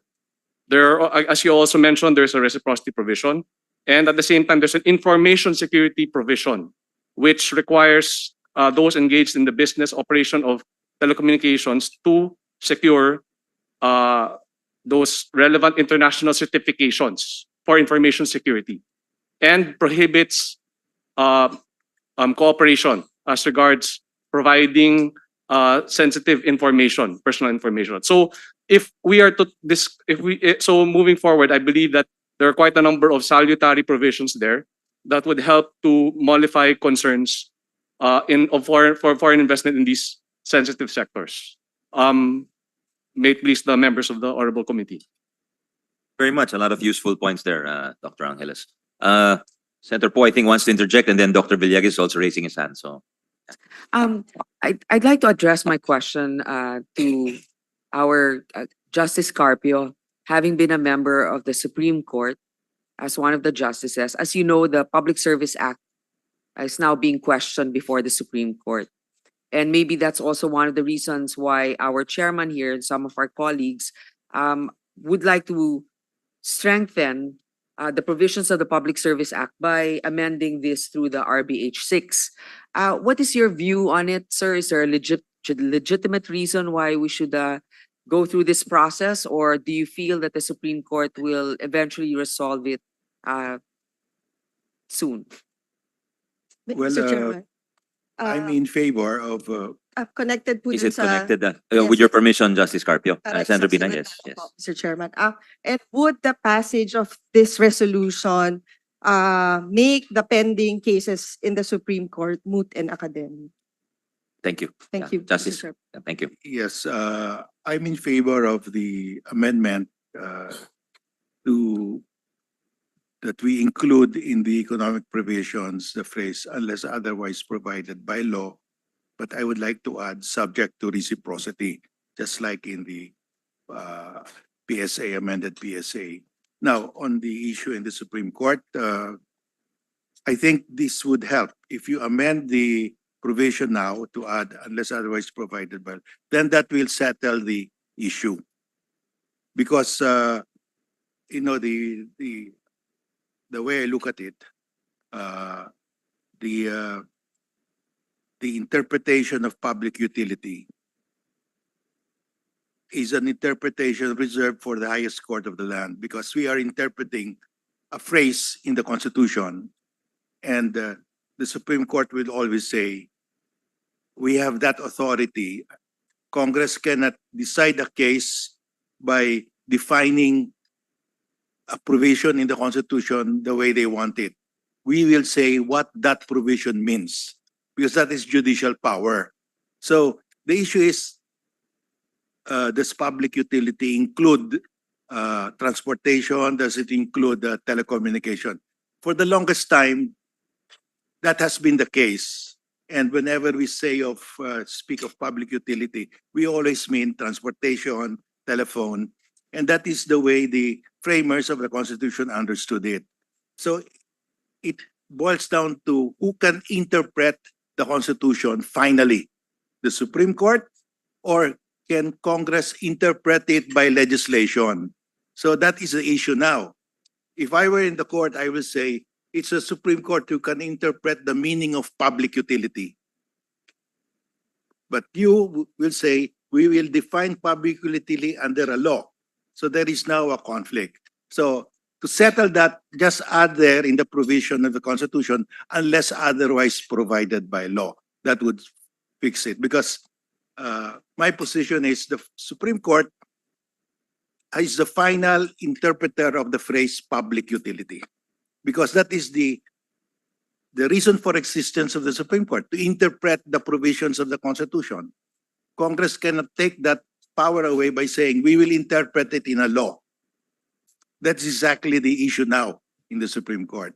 So I'm for this provision, but just to add the phrase subject to reciprocity, because we cannot open our economy to Vietnam, to China, to Indonesia, when they are close to us.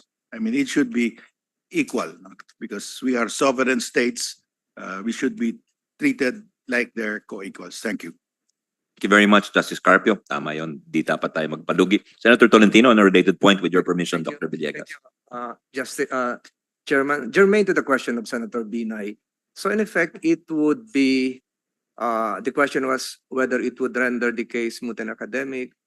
The answer implies the proposition that it would have a retroactive, persuasive effect among the members of the bench. Is that the correct interpretation, Your Honor, Justice Carpio?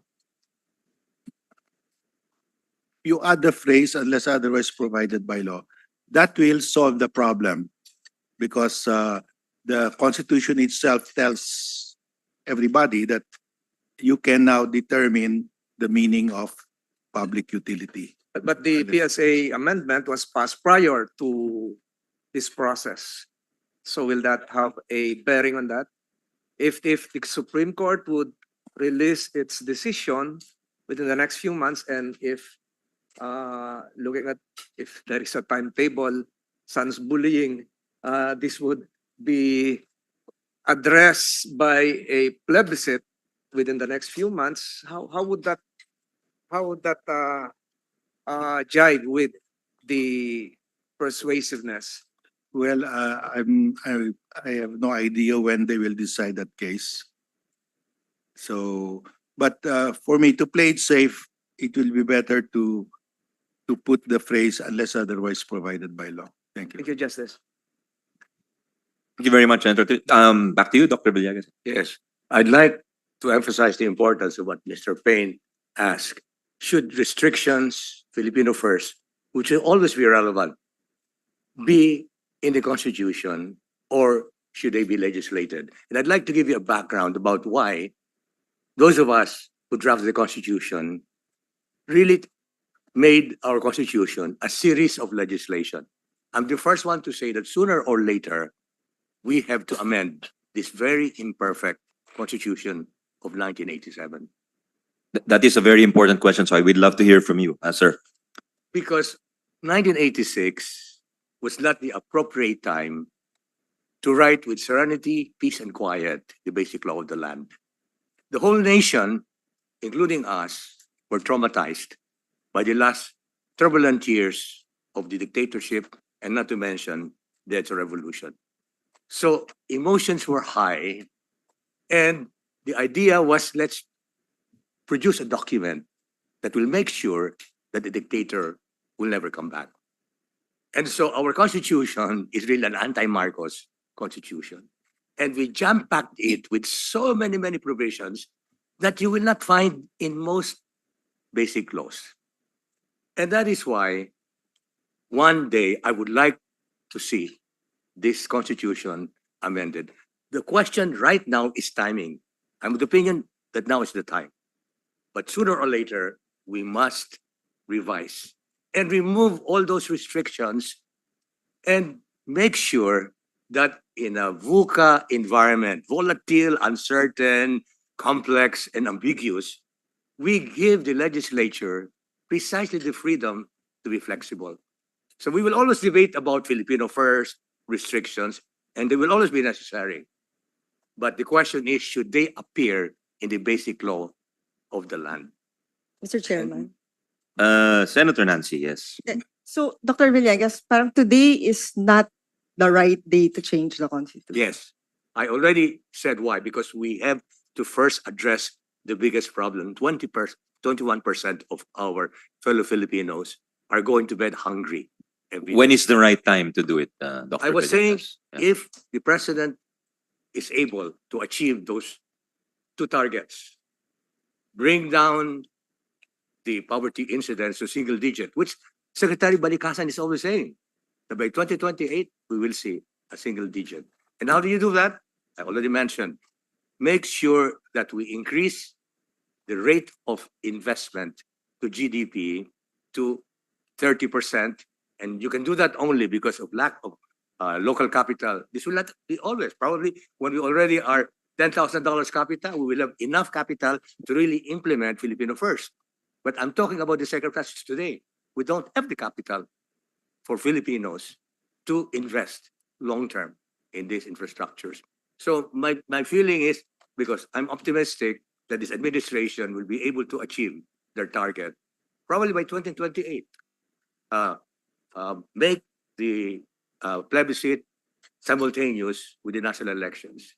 And who knows, probably the next administration can tackle that issue. But I repeat, our Constitution of 1997 is a very imperfect one.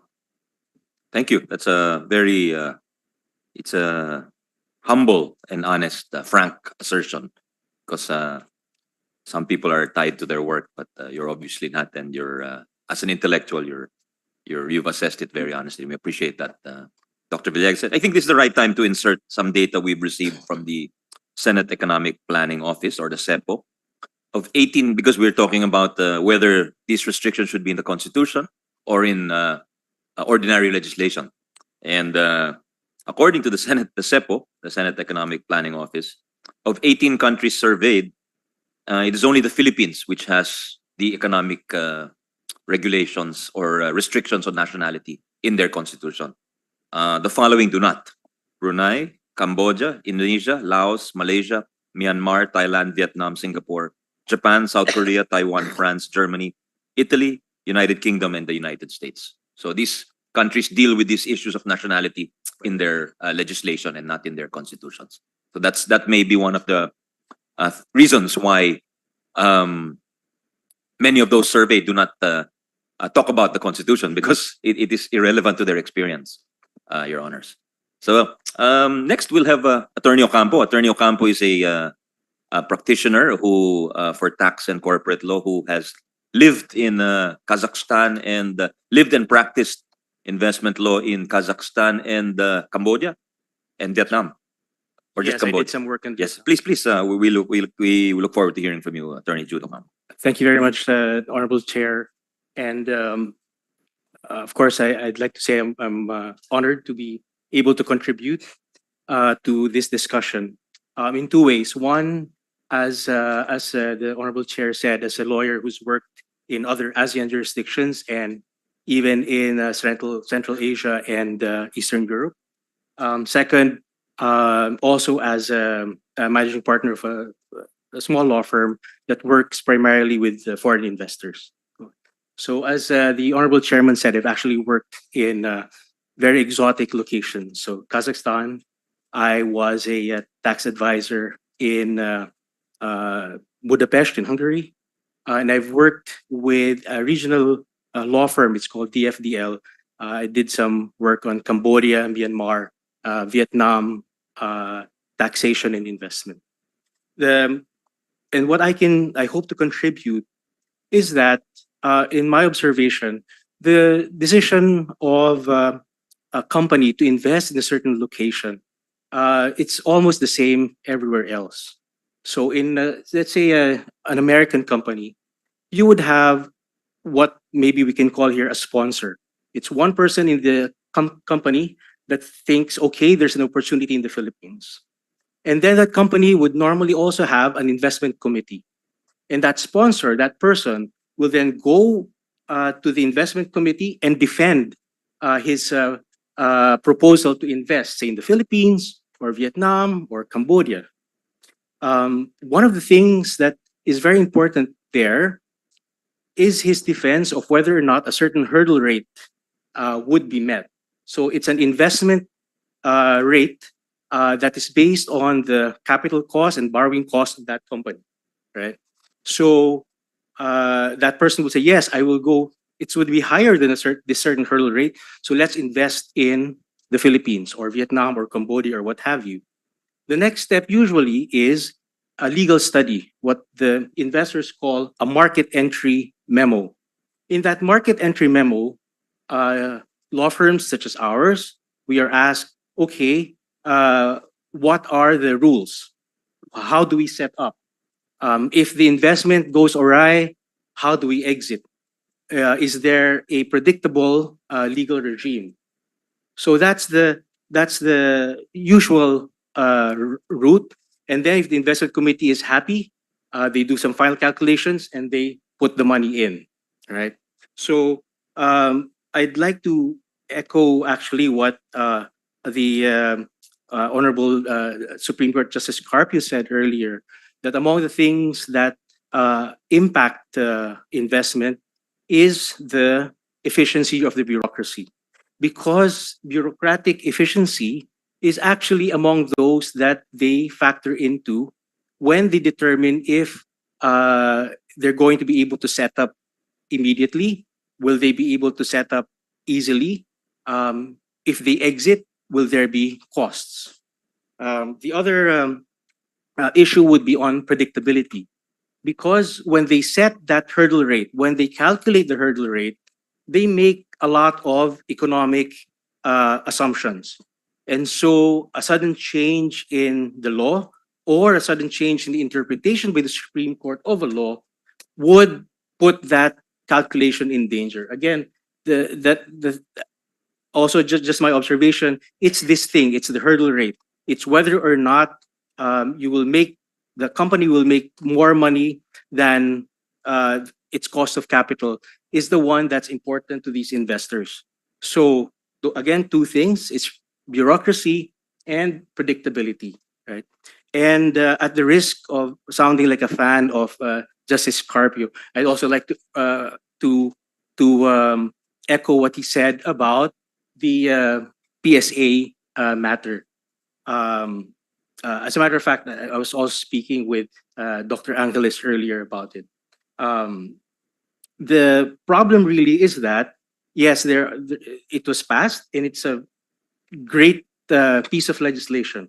Our firm actually benefited a bit from the Public Service Act amendment and the change in the renewable energy because those are our clients. And they were very enthusiastic when the Public Service Act was amended and when the DOJ and DOE revised the IRR for RE renewable energy investments. The other one, by the way, is the amendment on the Retail Trade Act. That one actually also created some excitement with the foreign law firms that we work with and foreign clients.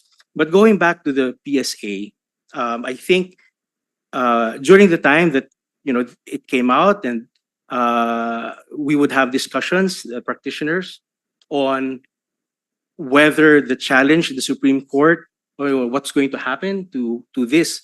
I think many practitioners think that the validity would likely be confirmed, but there's always that risk that, as Justice Carpio said, it's a very important constitutional issue. Can the legislature actually define what's in the Constitution, or can the Supreme Court ignore that definition and look to other sources to determine what public utility is? And just to make sure that there's no such risk, it may be good to actually adopt the changes proposed as otherwise provided by law, or as Justice Carpio said, maybe you can include also reciprocity. In the end, with regard to the issue of whether or not the national ownership restriction should be in the Constitution, in the end, it's about trust. Do we trust future House of Representatives and future Senates to act responsibly and promote the national welfare when they prescribe these levels or threshold for Filipino ownership? So I think if there's something else that I would be able to contribute to this honorable committee, I'm happy to assist sometime in the future. But as of now, I think I can end my discussion there. Thank you very much. Thank you. Senator Risa, yes. Just a quick manifestation in response to one of the later points raised by Attorney Ocampo. Tingin ko nga, and this is related to one of the questions I'll raise when my turn comes later. Sa tingin ko po, sobrang critical nga na hindi lang ipagkatiwala, carte blanche, sa mga future na hindi pa natin kilalang mga kongreso ang ganitong ka-critical na usapin. Salamat, Mr. Chair. I guess it's a debate about political maturity also, di ba? Very important. If you don't give that power to institutions, then when do you become mature? Di ba? Very If right you to that. assume immaturity. Dr. Villegas. No, that's a very important point. When we wrote the Constitution, who were we, 50 members of the Commission, who would say that we are the only ones who can protect the Philippine welfare? It's, I think, unfair to say we don't trust the future. What about us? Do they trust us? Who are we? I trust you, sir. I trust No, you. no, no. But I trust. but precisely when I was against so many of these restrictions, they were saying, "Oh, we cannot trust the future legislature." But do you think we are trustable. We are trustworthy. I think it's part of Yeah. our journey to being a mature political democracy. Exactly. Uh, So I how much cannot- power do we entrust to our legislatures who are elected by the people, and they are our representatives at the end of the day, Exactly. whether we like what they're doing or not. No? So that's where elections come in, and we make our choices. Yes, Commissioner Sarmiento. There is mention by Attorney Jude about general welfare as a guide for legislators and lawmakers, and reference is made by Justice Carpio to reciprocity. There is a provision that will guide us actually in the article on the national economy, addressing these 2 points. It's in section 13 that provides the state shall pursue a trade policy that serves the general welfare and utilizes all forms and arrangements of exchange on the basis of equality and reciprocity. So this addresses or answers the question or the suggestion of Justice Carpio and the points raised by Attorney Jude. Thank you, Mr. Thank you. Chair. Thank you very much for pointing that out, Commissioner Sarmiento. Mr. Next, we'll have Senator Risa again. Salamat, Mr. Chair. Just an additional brief manifestation. On the matter of trust and institutions, paalala lang sa atin na in the Constitution itself, there are well-defined processes to amend the Constitution itself, wide open for congressional and citizen participation. And again, these are also elements of that process of political maturation. Salamat, Mr. Chair. Thank you very much. I think Dr. Fabella is raising his hand. So, but before we recognize him, we just want to highlight that point of Commissioner Sarmiento earlier during his position paper, where he said that there are 11,000 amendments proposed to the U.S. Constitution over 200 or so years, and only 27 have been adopted. So, if we average it out, there are an average of 46 amendments proposed a year, and an successful amendment every 8.7 years. Just to, in the Philippines, since 1987, there have been, according to the House, there have been 358 proposed cha-cha measures or charter change measures over the last 37 or 38 years, which is roughly an amendment proposed once every 10 years. And this is, if we succeed, this will be the first amendment. So I guess if we're talking about political maturity, we have to ask ourselves, that is the process we're going through a part of our political maturity? Will definitely engaging in it, talking about it in front of our people in an open and transparent manner, nakakatulong yon sa ating taong bayan na karamihan, let's face it, hindi naman mahalaga sa kanila yung ating saligang batas. So I think in that sense, it is an educational process for our people. And I think this is the first time we've really gone in depth in terms of discussing the economic provisions, because we've been sidetracked by, often the discussion has not been focused, which is why this representation has really wanted to focus on the 3 provisions at hand. Although we welcome the opinions of our eminent personalities, because it's very rare that we have them all in the same room. So thank you very much. Dr. Fabella, can we hear from you, sir? You're raising your hand. Thank you very much. This is on trust, and moving on from Dr. Villegas's manifestation about his idea, about his thinking of the Constitution.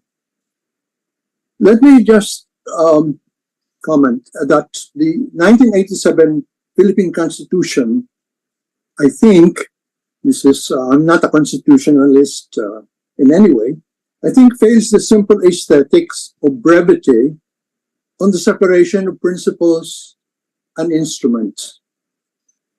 The reason why the Philippine 1987 Constitution is rather lengthy is because of the inclusion of instruments rather than principles and values into the body of the Constitution. This section, for example, state policies, contains 27 sections, all of which, let me repeat, all of which constrain future governments in certain directions. What it tells us citizens is that the framers of the 1987 Constitution harbored a deep distrust for future governments, and that is including the current generation to act with prudence, and so their hands should be tied. But this also limits their capacity to respond to changing social, physical, and technological environments. In other words, resilience be damned.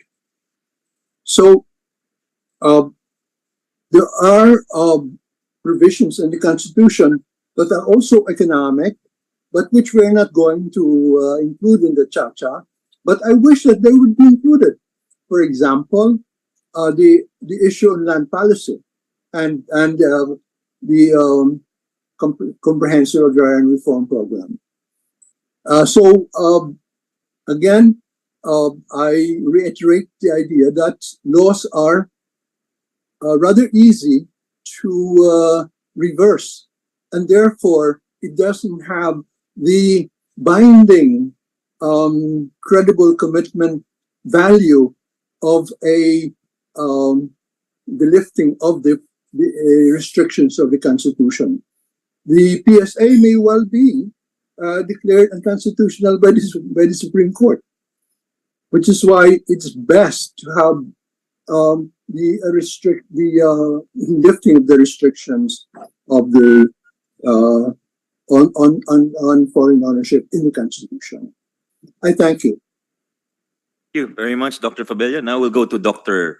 Emmanuel Doy Santos. He's with us online. He's based in Australia, and he's an advisor to the Australian government and local governments on political and economic matters. Dr. Santos, please go ahead. Thank you, Mr. Chair. Can you hear me? Yes, we can hear you. Thank you. And honorable members of the committee and the Senate for this opportunity to shed light on the matter at hand. Next slide, please, if the slides are there. I have a slide presentation that I'll take you through. There are actually no slides. Can we ask the committee secretary to anyway, I have put up prepared some some slides? remarks, so whenever they can load it there, I'll just take it from wherever it starts.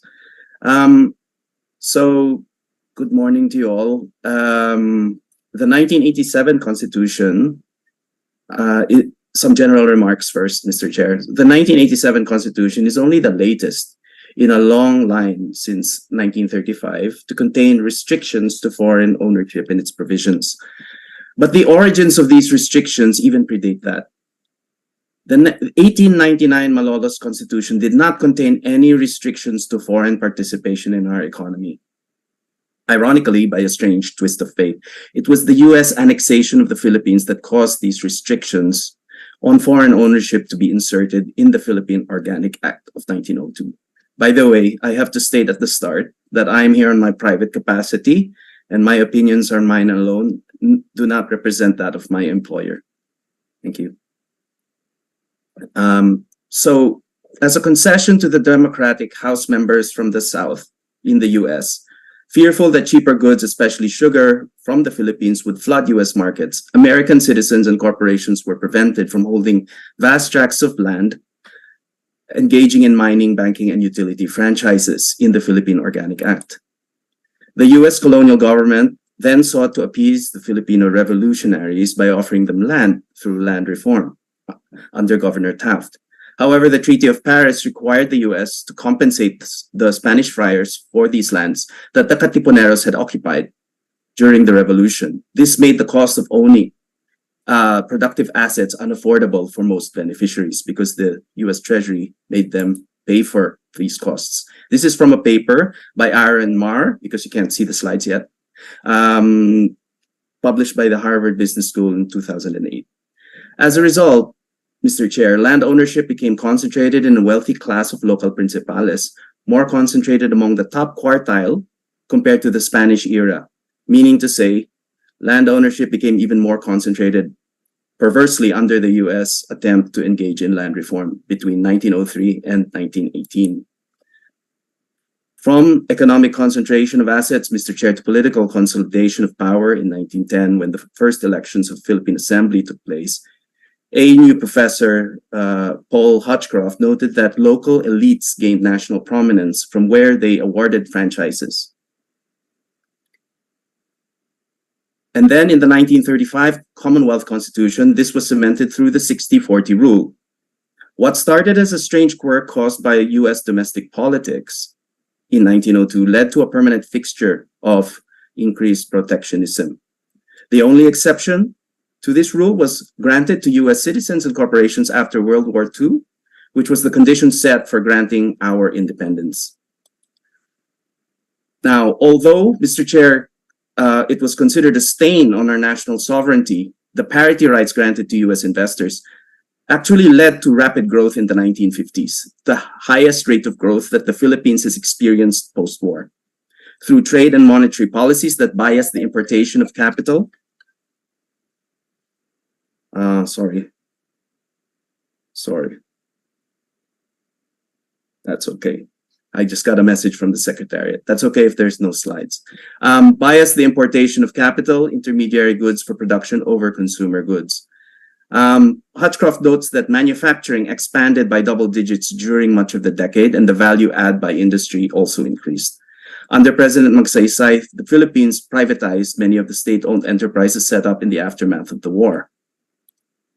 After Magsaysay's untimely death, the Filipino First policy gave preferential treatment to locals in using import quotas. The result was that local businesses misused these quotas to import finished goods rather than capital goods, and so the consumer bias that was spoken of earlier began. The system was gamed and corruption ensued, leading to weaker growth, triggering a foreign currency crunch, which devalued the peso and led to slower growth in the 1960s compared to the 50s. This was the first boom-bust cycle, which halted our transition to a modern economy as agro exporters earned a windfall from the weaker currency, even as the industrial sector faltered.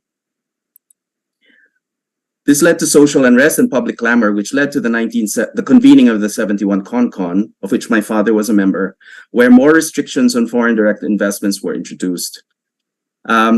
This demonstrated that we had not learned the lessons from the debacle of the first Filipino policy. I'm on slide 10, by the way, for the Secretariat's information. Also, the US parity rights enacted in 1946 lapsed by 1974, so there were no more restraints on the nationalist agenda. Slide 11, please. In the 70s, the state took the lead in industrialization through sequestration and nationalization, relying on public debt to finance it. Slide 11. Oh, are we there? Yes. Leading to relying on debt to finance it. This created a bubble that became unsustainable. The change in regulation led to a precipitous fall of FDI in the late 70s and contributed to the economic collapse in the 80s and tepid growth in the 90s. We missed the first wave of Japanese FDI, which flowed instead to our ASEAN neighbors. UP School of Economics professor Noel de Dios attributes this to the perfect storm of our economic malaise, becoming the perennial sick man of Asia. Slide 12, please. Mr. Chair, contributing to this malaise, the sectors subjected to foreign restrictions were expanded further in the 87 Constitution. Next slide, please. This led Dr. Overholt of Stanford to comment that regardless of which regime was in place, the Philippines was constrained by an unholy alliance, quote unquote, of entrenched interests both from the left and the right. Next slide, please. Mr. Chair, the World Bank noted that foreign ownership is correlated with labor productivity and, might I add, higher wages. This is not only due to foreign capital, but transfer of know-how. Harvard professor Hausman, Ricardo Hausman, who I know you're familiar with, Mr. Chair, says that unlike tangible intellectual property, which can be codified or easily acquired, tacit knowledge is stored in the brain and not easily transferred. It is easier to transfer this kind of know-how by moving the brain itself, i.e. the person, and therefore it requires greater openness on our part to foreign participation in our economy for diffusion of innovation to take place. As you can see, the share of foreign ownership of firms in our country remains small. Next slide, please. The World Bank further notes that the economic concentration in the Philippines is higher compared to our neighbors, particularly in manufacturing, despite the 100% FDI being permitted there. Does it have anything to do with the fact that our energy is a key driver of the manufacturer's costs and that the 60-40 until very recently remained in place and remains in place for transmission and distribution? Next slide, please. Mr. Chair, the Philippines is rated highly restrictive to FDI by the Organization for Economic Cooperation and Development. If you drop down into the weeds of their scoring system, you will find that it is due to the provisions in our charter mainly, which do not appear elsewhere, as you have already alluded to, Mr. Chair. I have provided the subcommittee with a spreadsheet on which these scores were based for its information. Next slide, please. We continue to see the results of this restrictiveness in our inability to attract foreign direct investment. The Philippines is unique in our region, comprised of former colonies, Australia and New Zealand included, or occupied countries such as Japan and Korea, for having these restrictions hard-coded in our constitution. Next slide, please. As a result, we've been overtaken by our ASEAN neighbors. Next slide, please. As a result, we have been overtaken by our ASEAN neighbors. Vietnam, next slide, please, being the latest to overtake us. Next slide, please. In 1985, we had 3 times their per capita income in Vietnam. But due to their opening up through the Doi Moi reforms of 86, while we were increasing the restrictions in our 87 constitution, Vietnam has finally overtaken us 35 years later in per capita GDP and minimum wages, may I add. Next slide, please. So, turning to RBH 6, which considers granting legislative fiat to regulate the ownership of public services, basic education, and advertising, we might ask, why is it needed, Mr. Chair? As some members of the committee have asked already. Evidently, the PSA has not necessarily solved the problem. After removing electricity generation from the 60-40 rule through PSA, which is still subject to court deliberations, renewable energy is considered one of our bright spots for investment. The problem is that our electricity grid and the lack of connectivity for commercial solar and wind power projects, which are in remote places, but closer to the consumers. Distribution is still subject to 60-40. As renewable energy increases its penetration in our energy mix, the upgrade of the grid is needed to handle variable energy, or else we will risk short-circuiting and blackouts as per what happened in Panay earlier this year. Existing legislation tries to manage this, but causes slower take-up of rooftop solar due to the higher associated costs.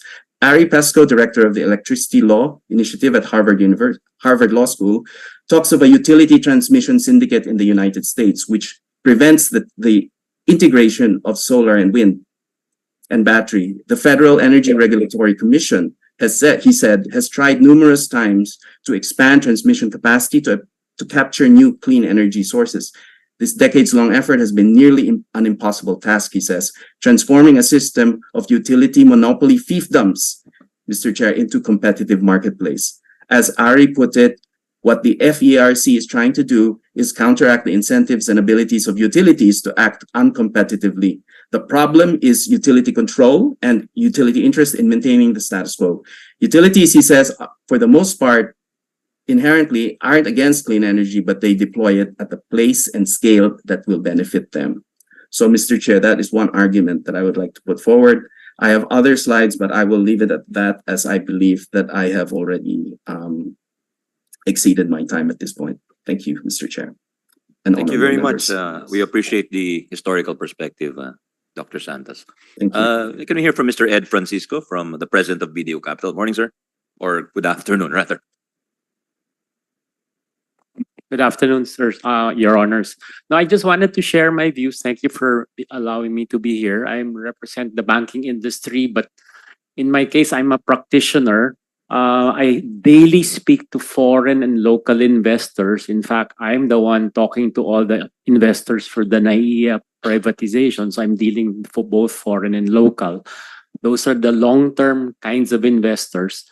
I also deal with the short-term investors, or what, as Dr. Villegas talks about, the hot money, because the stock market, I also manage that business. So I'm doing 2 IPOs. So at least as my value add there is that I talk to the investors if they're willing to invest already. And basically, I guess I support what Dr. Villegas and Justice Carpio said. The PSA, the Foreign Investment Act, the Trade Liberalization Acts are great. And then Senator Paul asked earlier, there was really a lot of positive news from foreign investors who want to invest. They're dealing with me because they want to invest, especially in renewable energy.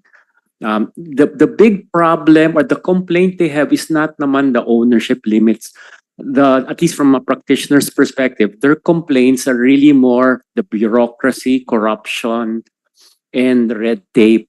Maybe just as an example, for the foreign investors we talk to in renewable energy, it's been reduced already, but it still takes 167 signatures for a project to get approved. So even if with the Renewable Act, with all this trade, I guess with the I guess tax benefits already, it just takes so long, and it takes around 5 years. So even if we're all in one, we want to have more energy, you want it cheaper, what's preventing the investors from actually getting their project is all the bureaucracy. So it's not naman the foreign. Can I just, sorry, I don't sir. usually interrupt my resource person, Sorry, but that is crazy. 167 signatures. I just wanted to put that on record. Yeah, that's crazy. Your Honor, it's actually gone down. A few years back, it was 250. So nabawasan na, but unfortunately, 167 is really I agree, sir. So that's the real bottleneck. There are many people who want to invest locally and foreign, even the large local conglomerates, but this is what they have to deal with. So I guess what I just want to say is that yes, I also agree with the foreign chambers. Any changes to improve, I guess, investments would be appreciated. But the lower hanging fruit, or the things that can really be changed, sana, is more in the bureaucracy. If your honors can do something there, that would really help and spur more investment. Thank you for that, sir. Very much. We had a similar situation for telcos because they were complaining about the number of signatures needed to obtain or to put up a cell site tower. And in the Bayanihan 2 law, which we passed a few years back, we placed although it was time-bound, a time-bound sort of emergency provision to cut the signatures down. So I think we need to do that for just thinking offhand. Thank you, Mr. Francisco. Now, can we hear, thank you to our friends from the private sector. Now we have a whole slew of government agencies. We have the NEDA, USEC Rose Edilion and USEC Crystal Uy have been waiting patiently, along with the DOF, the DTI, the BOI, the PEZA, the ICT, and the SEC. Begging your indulgence, can we hear from you, NEDA, USEC Edilion? Thank you for waiting.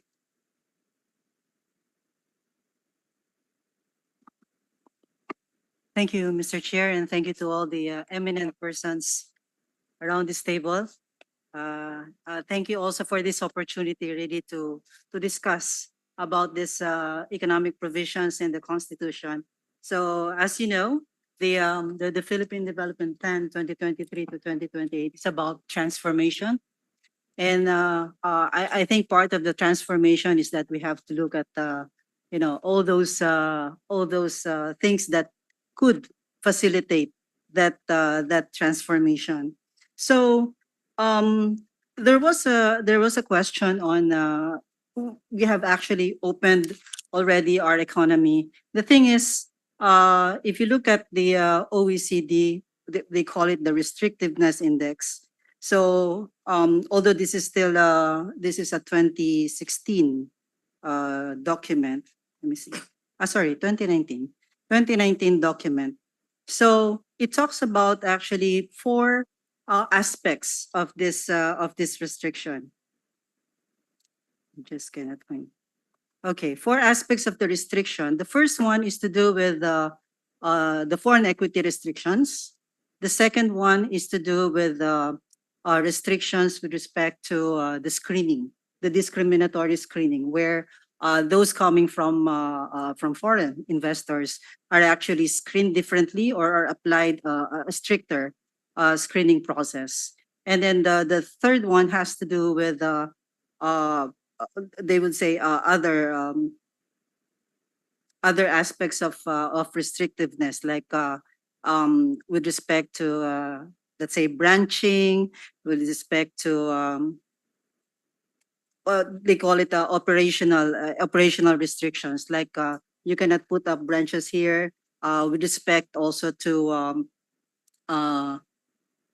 ownership of land, and then the degree of transparency, and then the discretion with respect to the granting of approvals. And then the other one is with respect to restriction on foreign personnel.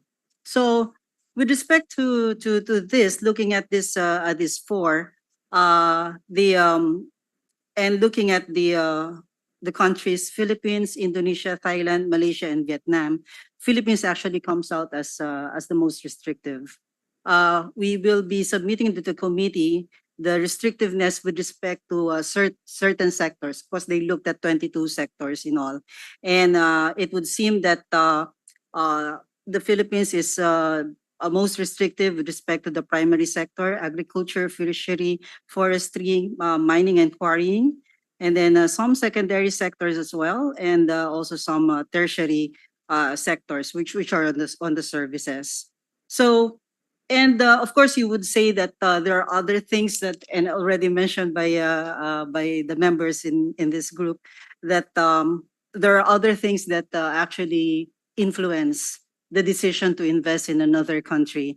Now, a paper by Mitsura, also from the OECD, so this is 2019, he looked at a panel data, so looking at 55,000 actually such bilateral investments. So looking at inward FDI stocks and controlling for the aspects of, let's say, distance, let's say, the capacity of the economy, looking at the GDP, looking also at the difference in the GDP, looking also at similarity in terms of language, and also if the country has been a colony before, and looking at so many. So in other words, controlling for the other factors. So the result is that the restrictiveness index actually is still comes out as a barrier. It's a barrier to. I'm looking at my notes. As a barrier to investment with respect to total foreign investments, and then yeah.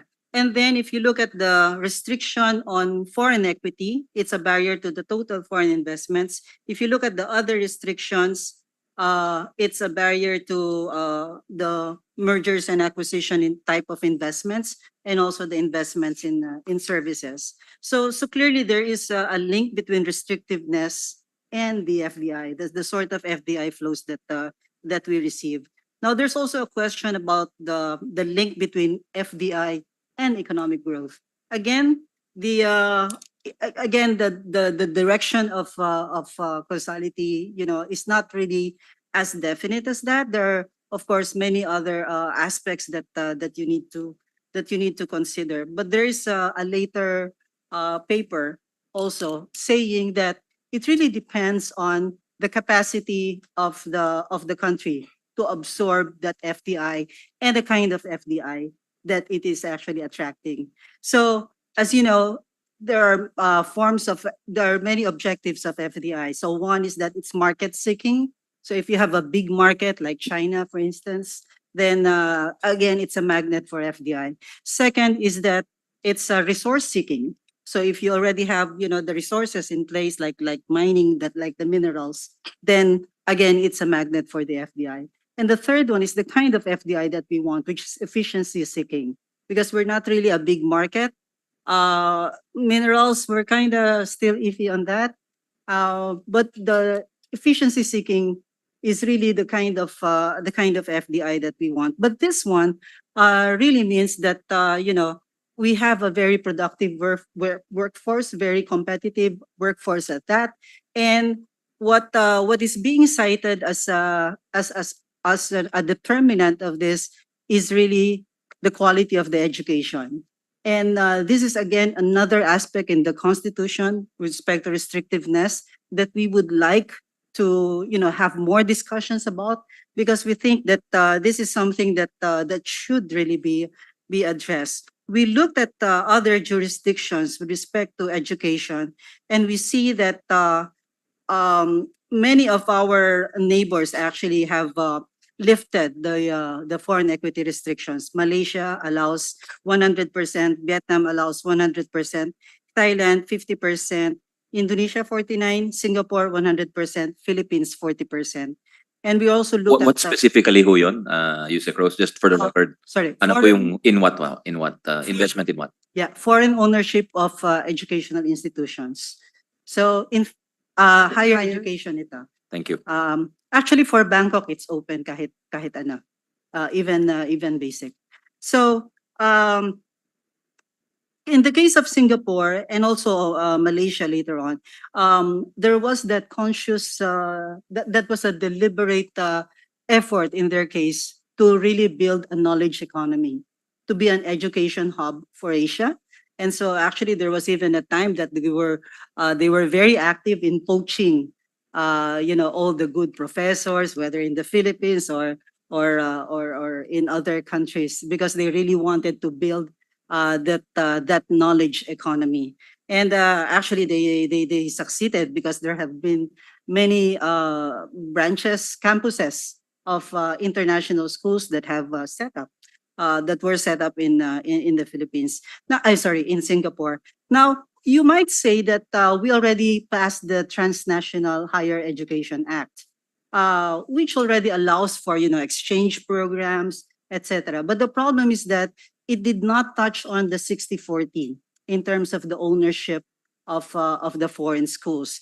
And then I also looked at the review by the British Council of the higher education institutions in the Philippines, and they listed actually 10 various provisions that they have to face if you are a foreign school. And the constitutional provision is just one of them. The other is the corporation code. You have also the capitalization. You have the national internal revenue code, etc. So 10 of this. So there are, as mentioned in the OECD, when you talk about restrictiveness, it's not just to do with the constitution, although that's a big part, but there has to be a follow through with respect to the other aspects. And so if you are also in with respect to investments or production processes, we have what we call a smile curve, where let's say if you draw on the vertical axis the value added, and then on the horizontal axis is the production process from design to the prototyping part up to then the assembly, and then let's say the after sales service, the advertising, etc., etc. So you have that smile curve, meaning that the higher value added is really on the design part, and then also on the after sales, the advertising part. And then here in the middle is the assembly, but that is also where you have the lowest value added. And unfortunately, that's the kind of the FDI that we have. So we are into, we get the raw materials, let's say for manufacturing, and then just do some additional and then export it. So, and the thing is, we cannot do the design part, and it's really because we have a very low, in terms of the human capital for the science, technology, engineering, and mathematics. So again, it has to do with, the lack of good higher education institutions. And then, already mentioned was the challenge before the Supreme Court of the Philippine the Public Service Act, and so we hope that this could be addressed as well, and we do hope that as mentioned by Attorney Villegas earlier, that we would have the tools, and also the next generation would have the tools necessary to really adjust to a VUCA world. And just for the record, I just want to say as well that the issue of national security is in the PDP, so it's in Chapter 13. Sayang wala na si Professor Carlos. Anyway, I also want to mention.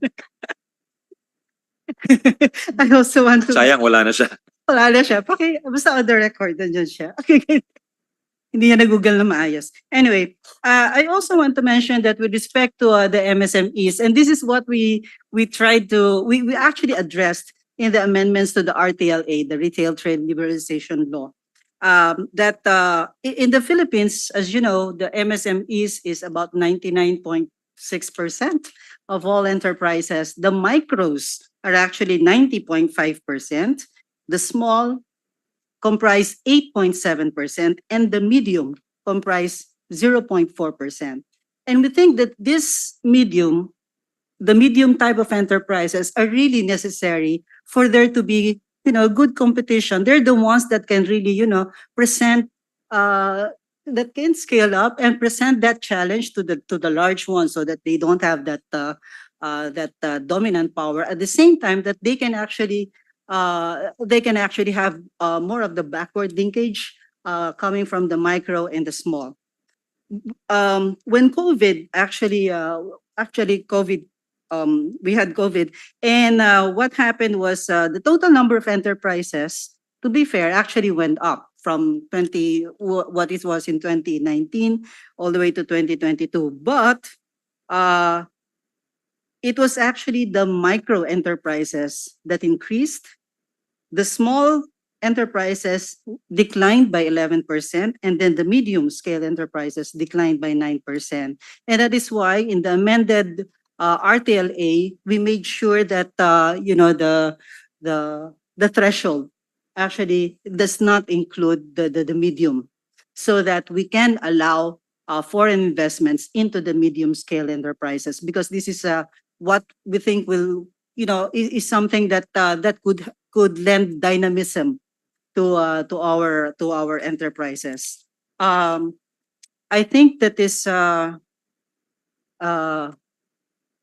yeah, I'll stop there so that the other members of the executive can also discuss. Thank you, Mr. Chair. Thank you. Mr. Chair. A lot of good points there. I just like to, sorry, with your indulgence, Senator Risa, just we'll ask for more information on the smile curve and on the what your point about the medium, just to clarify, just some clarifications. I'll have my staff do it to you, not to take up the time of the subcommittee. Senator Risa. Salamat, Chair. Just one quick follow-up question at this point. Dahil binanggit po ni Yusek Rosemary yung Philippine Development Plan.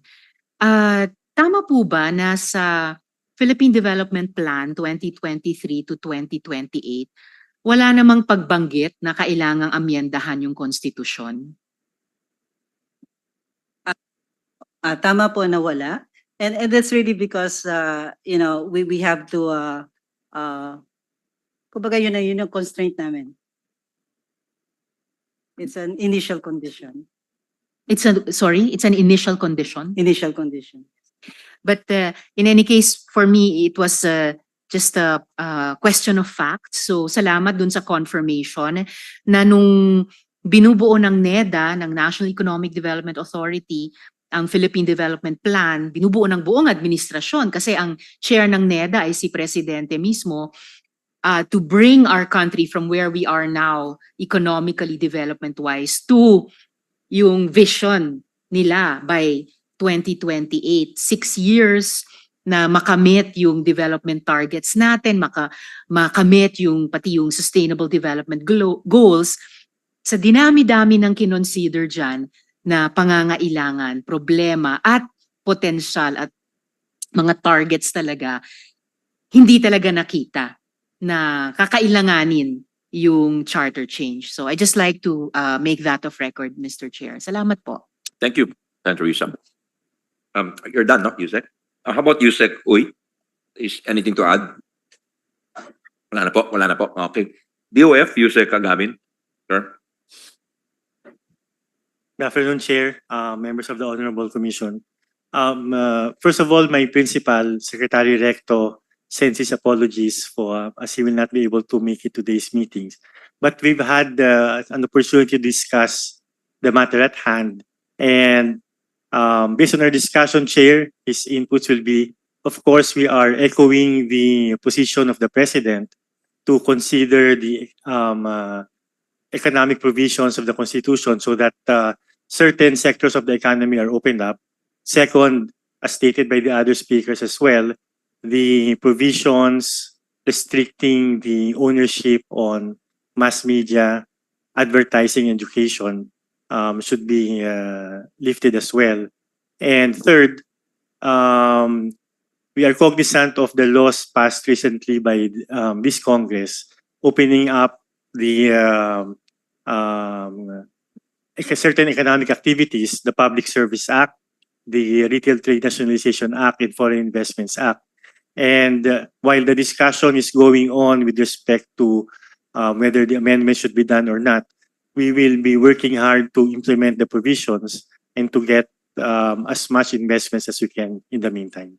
So that will be our statement, Chair, for this purpose. Thank you. Thank you, Yusek Agawin. But we would appreciate if you could, along the way, maybe furnish us more data-driven analysis, because you have all these whole people working for you to research these things. You've been doing it for some time now. Yes, so Chair. from you, NEDA, DTI, and the other investment promotion agencies, we would appreciate some of that, because there are a lot of people who are really skeptical in the Senate whether this is the right move. And as you know, we require a 3/4 vote of all the senators. Yes, So that's a hurdle we must a practical hurdle we have to overcome. Yes, Thank sir. you. We Thank you. we actually have, Chair, except it's been cited already. We are the most restrictive in ASEAN based on OECD study, but that's a 2020 study. I wonder how we will rate considering the recent amendments done. That's one. Second, as stated as well by the other speakers, we are lagging behind our ASEAN peers when it comes to foreign investments. We are even behind Vietnam.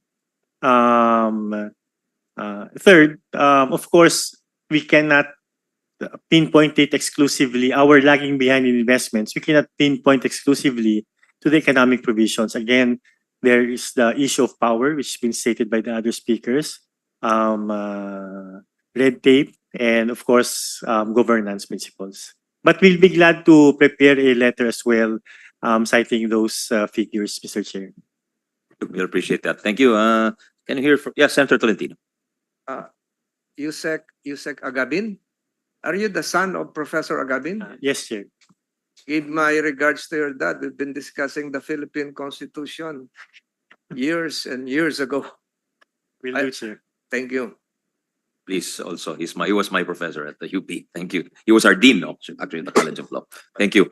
DTI Yusek Rafaelita Aldaba, ma'am. I understand you have a presentation. Can we ask the committee secretariat? Hi, ma'am. Thank you, Mr. Chair, and good afternoon, everyone, and to the honorable members of the Senate Committee. Yes, we have a presentation, and the title of which is Services Liberalization, an Unfinished Agenda. There are four, next slide, please. There are four main highlights that I would like to share. Number one is the analytical framework, which we think is important to provide context in our discussions. It provides us an integrated approach to services liberalization, to growth and development. And then I would also want to show the impact of the previous services reforms carried out in the 90s, especially on FDI inflows and a comparative FDI analysis of the Philippines versus our ASEAN neighbors. And third point would be on our unfinished reform agenda. Why do we need to liberalize services? And then lastly, some strategic directions. We'd like to share the Philippine Services Roadmap for transformation, growth, and innovation. In the next slide, this is our framework. It looks at the various host country determinants of FDI, and primarily there are three. One is the policy framework, top of which would be rules regarding entry and operations, along with standards of treatment of foreign affiliates. And then you have the economic. Under economic, these are based on the various motives of multinationals in locating in a particular country. Yusek Rose already mentioned this: market seeking, resource seeking, efficiency seeking, and asset seeking. And for each motivation, there are different sets of economic determinants. And the third one would be on business facilitation. So this would cover a lot of the things that we've also been discussing, but I'd like to mention investment incentives, for instance, hassle costs related to corruption, bureaucratic inefficiency, and so on. In the next slide, okay, so from a highly restrictive and complicated investment regime, the Philippines adopted a more open FDI strategy and services reforms beginning in 1991. So that was through the Foreign Investment Act, wherein we liberalized foreign equity participation up to 100% in all areas not specified in the foreign investment negative list. And then this was followed by the foreign bank liberalization in 1994, which provided a 7-year window allowing foreign banks to own up to 100%. And then the retail trade liberalization. But still, restrictions remained in many of the services sectors. And recently, we passed, of course, the PSA, the RTLA, and some amendments as well in the Foreign Investment Negative Act. And next slide, please. So the next slide, services liberalization has not been sustained. Still, we have all these restrictions. No foreign equity is allowed in mass media, practice of all professions, cooperatives, small-scale mining, utilization of marine resources, including ownership, operation of cockpits, and then manufacture and repair, stockpiling of nuclear weapons, biological, chemical, and radiological weapons, and the manufacture of firecrackers and pyrotechnic devices. Up to 25% is allowed for private recruitment, 30% for advertising, and only up to 40% for the procurement of infrastructure projects, exploration, development, and utilization of natural resources, land ownership, operation of public utilities, educational institutions, culture, production, milling, processing, trading, except retailing of rice and corn, and so on. In the next slide, so with all the reforms carried out initially, as you can see on the slide, this has led to improvements in FDI flows, as you can see on the slide. And average annual change in our cumulative FDI inflows actually increased from 12% in the 90s to 86% in the period 2000 to 2009. But this slowed down to 18% in 2010 to 2019. And on the average, FDI as percentage of GDP also went up from 0.47 in 1970 to 1989 to 1.5% in 1990 to 2009 and almost 2% in 2010 up to 2022. In the next slide, this gives us the structure of FDI inflows to the country. And as you can see, there are two charts. One is for 2010 to 2015, and the other one is from 2016 to 2022. And in both periods, manufacturing consistently dominated the bulk of our FDI inflows. And if you recall, manufacturing has already been liberalized, except for a few sectors which were mentioned earlier. But there's been a slight reduction from 29% in 2010 to 2015 to 28% during the period 2016 to 2022. But you can see some changes, and in particular, higher FDI inflows are actually going to those sectors that we opened up. Like, for instance, financial and insurance at 17.88%. And this actually went up to 20% during the second period. And at the same time, we also see real estate at 14% share, and then wholesale and retail at 8%, water supply, sewerage 7%, mining at 5%, information and communication with 5%, and arts and entertainment at 5%. For the 2016 to 2022, we see a big increase in the share of electricity, gas, and steam, now with a share accounting for 22% of the total. And real estate actually fell to 8%. Information and communication also fell from 5 to 4. Arts and entertainment maintained its share at 5%. In the next slide, I think this was already pointed out earlier that while of course there have been inflows coming in, but when we compare ourselves with the performance of our neighbors, we see that FDI performance of the Philippines has been limited, and the figures won't lie. And in particular, I'd like to point out that if we compare Philippines and Vietnam, for instance, for the period 1990 to 1999, we have almost the same cumulative FDI stock at 12 billion USD for Philippines and 13 billion for Vietnam. In the succeeding periods, Philippines went up to 16 during 2000 to 2009, while Vietnam substantially jumped to 36 billion. And in the more recent period from 2010 to 2019, Philippines went up from 16 to 45, Vietnam from 36 to 112 billion US dollars. And in the next slide, I'm also utilizing the same tool, which has already been mentioned, and this is the OECD FDI Regulatory Restrictiveness Index. So it's a measurement from 0 to 1, and the lower the figure, the more open the country is, and the higher it is, the closer the figure is to 1, the more restrictive the country is. In the next slide, again, this was already shown earlier, so I'm going to skip it. I'll just say that the Philippines, and together with Indonesia, Thailand, and Malaysia, we are among the most restrictive countries with respect to FDI. And now let me go deeper.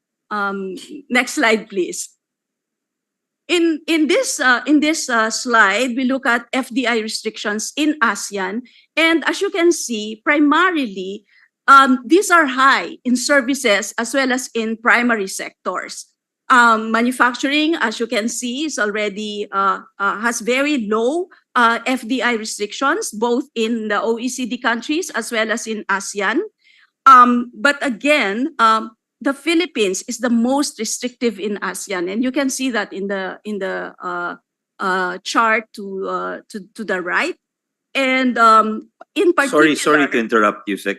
I'm just wondering. I'm looking at the last two charts you've presented. What exactly are we measuring here when we see these decimal points?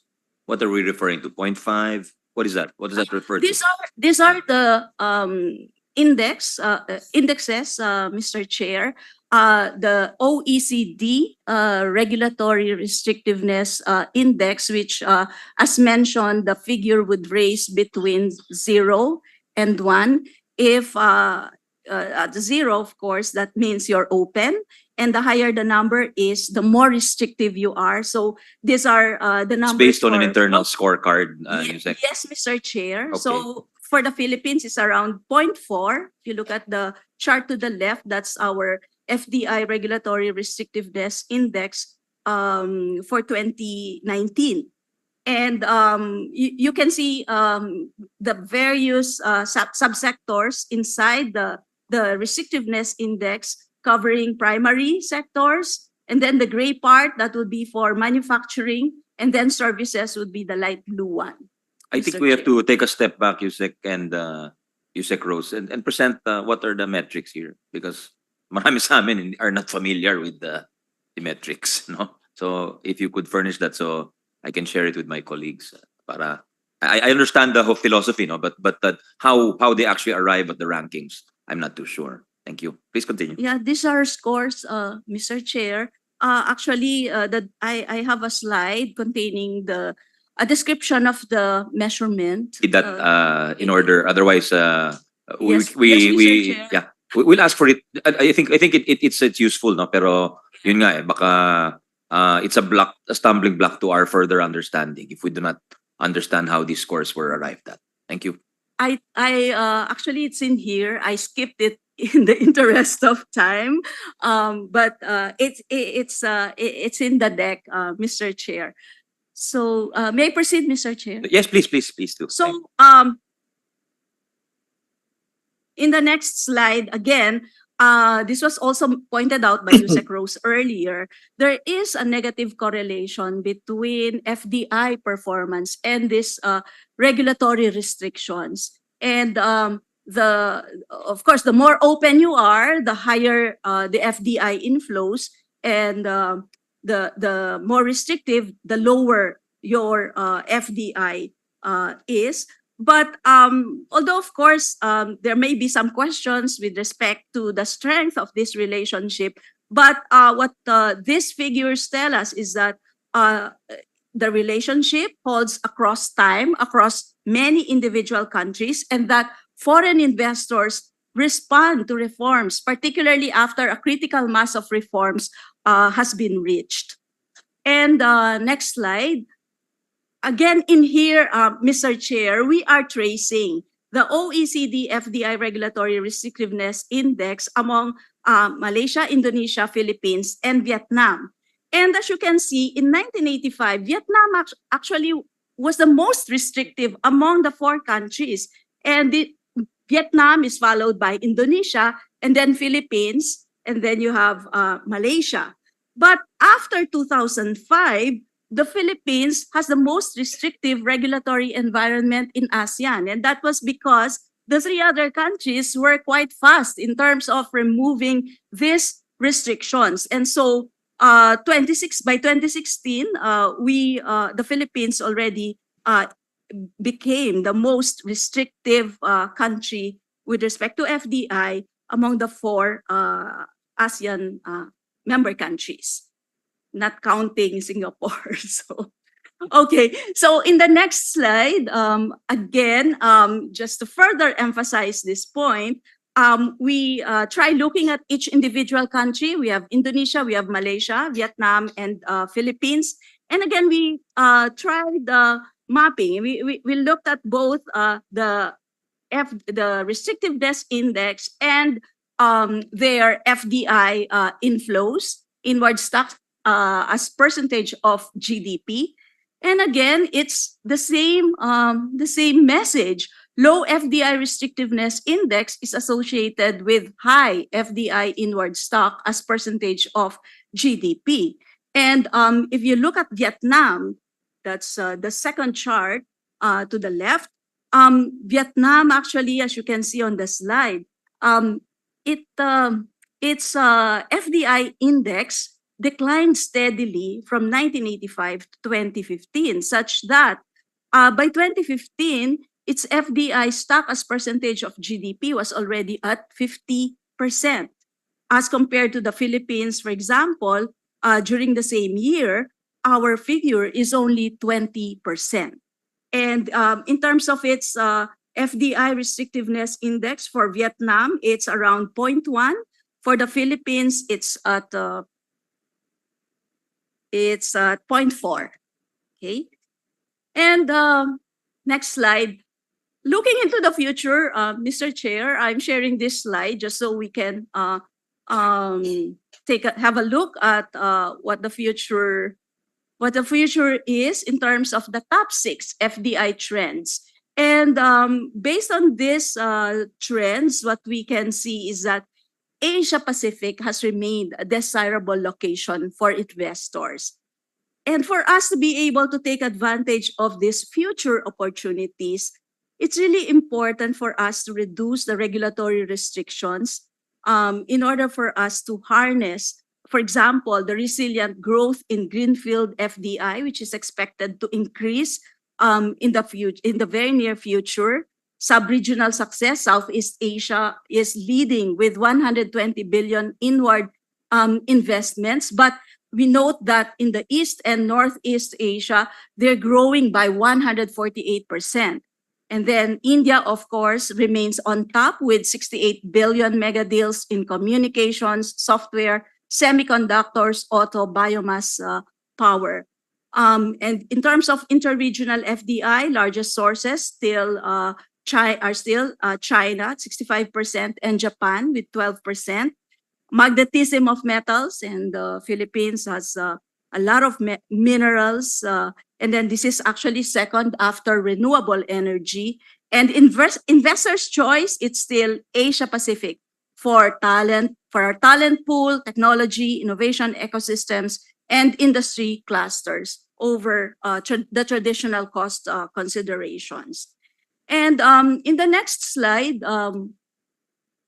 I would also want to highlight that FDI in renewables are expected to increase in the wake of the liberalization of FDI ownership restrictions. And we already covered the reforms earlier.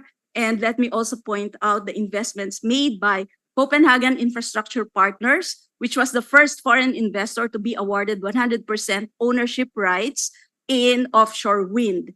They invested in 3 wind farms with total capacity of 2 gigawatts, generating 4,500 jobs, along with power for 1 million households. And let me also note that based on our discussions with the embassy, they are also going to manufacture the turbines and the other equipment needed for their offshore wind investments.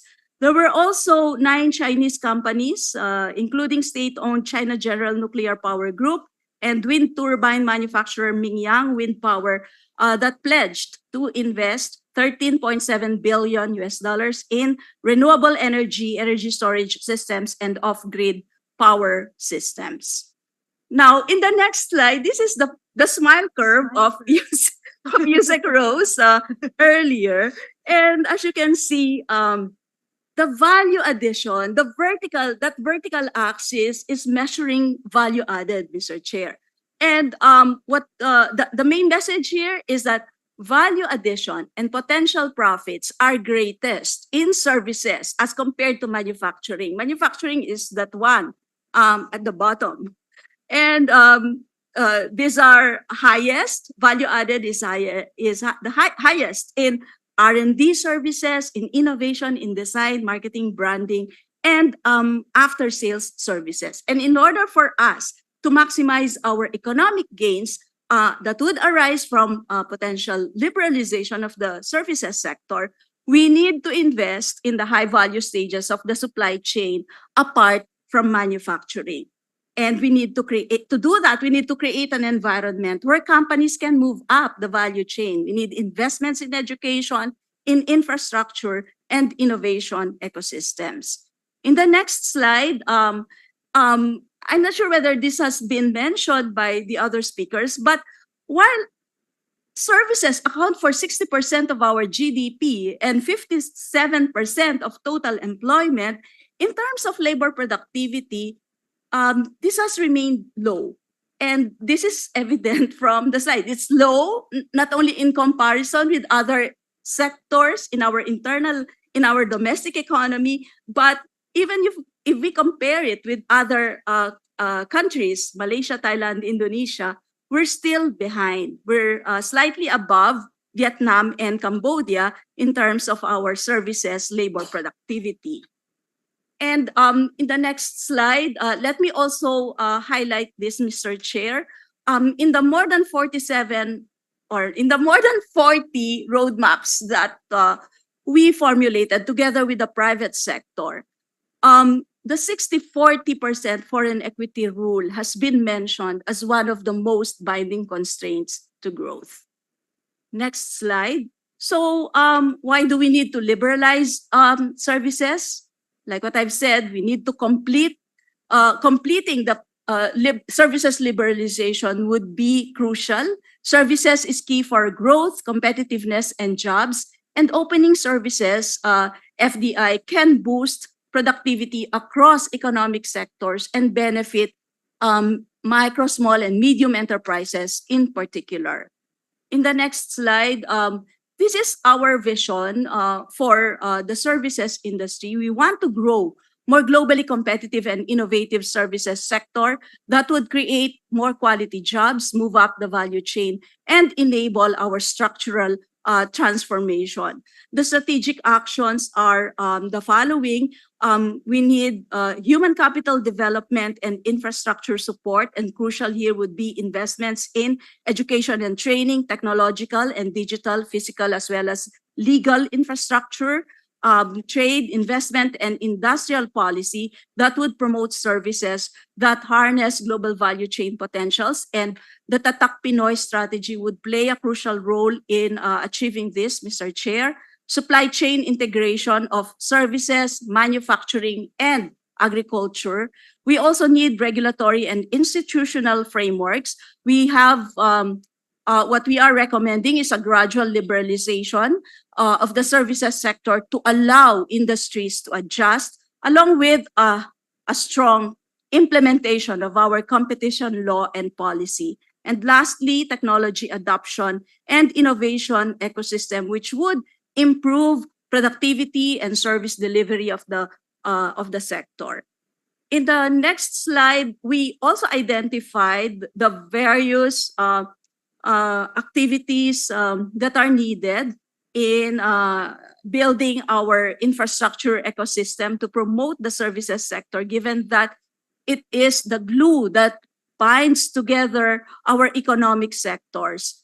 I wouldn't mention all of this, Mr. Chair, but suffice it to say that we have a plan and we have identified where investments would be crucial in order for us to successfully achieve our goals and vision for the industry. And in the next slide, we've also highlighted those services sectors where the Philippines has both revealed and potential comparative advantage.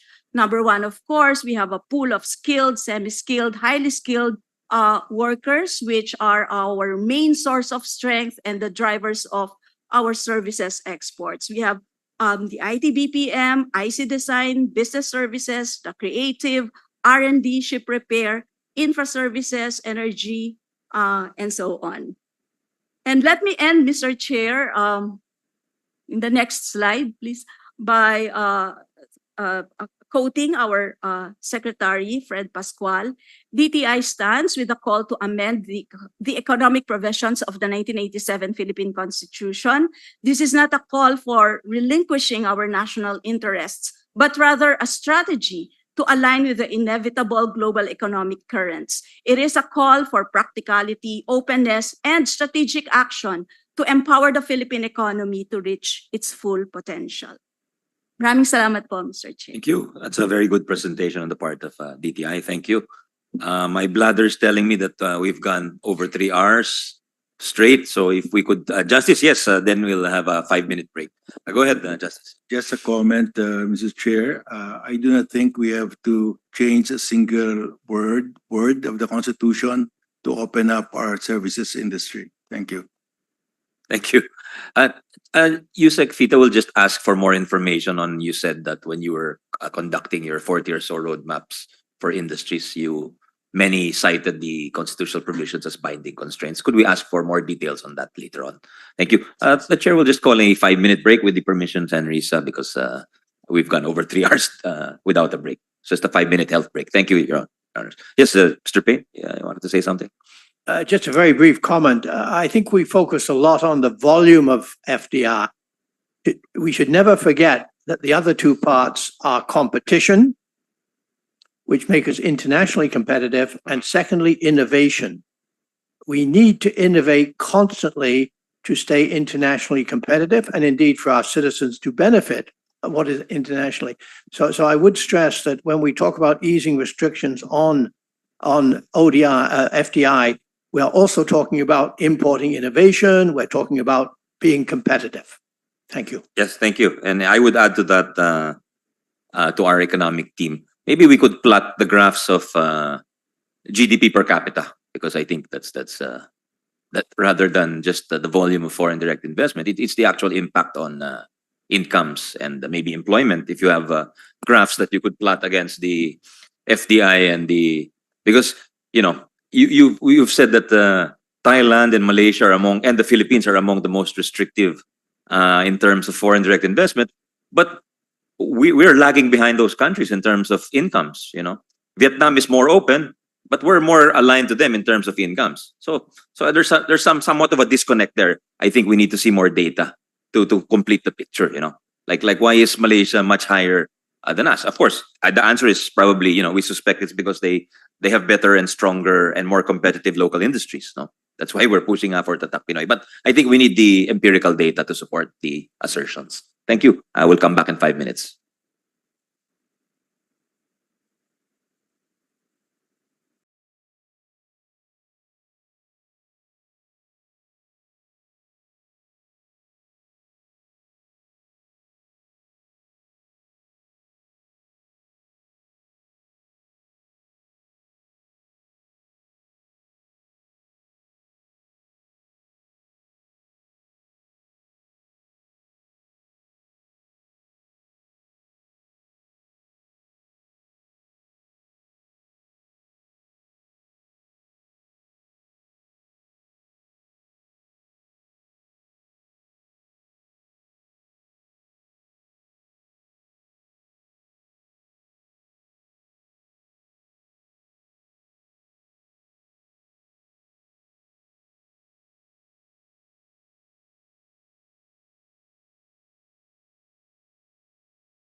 We'd like to thank everyone who's patiently stayed with us for over 3 hours, and with the assurance that we are nearing the finish line. We have 4 more resource persons to hear from. Senator Risa, just the BOI, the PEZA, the DICT, and the SEC. So are they here? BOI, Governor Marjorie Samaniego. Ma'am, go ahead, please. Thank you, Mr. Chair. Good afternoon, honorable members of the Senate and to our eminent guest. Mr. Chair, we echo what the Yusek Fita has presented and stated, and of course what our secretary has declared. Essentially, Mr. Chair, we are proposing as well for the amendment of the economic provisions of the Constitution. And the approach, Mr. Chairman, is similar to what was proposed under the resolution of both houses, entitled Resolution of Both Houses Proposing Amendments to Certain Economic Provisions of the 1987 Constitution, thereby this would not be a self-executing provision, but will require another enabling law for purposes of the opening up of the sector, Mr. Chairman. That would be all for now, Mr. Chair, and for the official position of the DTI, we'll just respectfully submit it, Chair. Thank you. Thank you very much, Governor Samaniego. For PEZA, OIC Deputy Director General Jenny June Romero. Good afternoon. Thank you for waiting, ma'am. Good afternoon, Mr. Chair, and to all the honorable members of this committee. And we thank you for inviting PEZA to this committee hearing. Your Honors, as an investment promotion agency, we are open. We are open and we support initiatives aimed at making our country the premier investment destination and improving our rank in investment attraction of foreign direct investments. And we also share the positions of DTI and BOI as being part of the DTI family. And we agree, Your Honors, that these initiatives must be well studied, well researched, not rushed, and also this has to be targeted so that they will just provide solutions to critical problems that is ailing our ability to attract foreign investments. We at PEZA, Your Honors, we are allowed to register corporations which are 100% owned by foreigners, for as long as the activity that they will be engaging in are registered in the SIPP. And of course, it will be subject to the laws on nationalized activities under the Constitution and similar laws, Your Honors.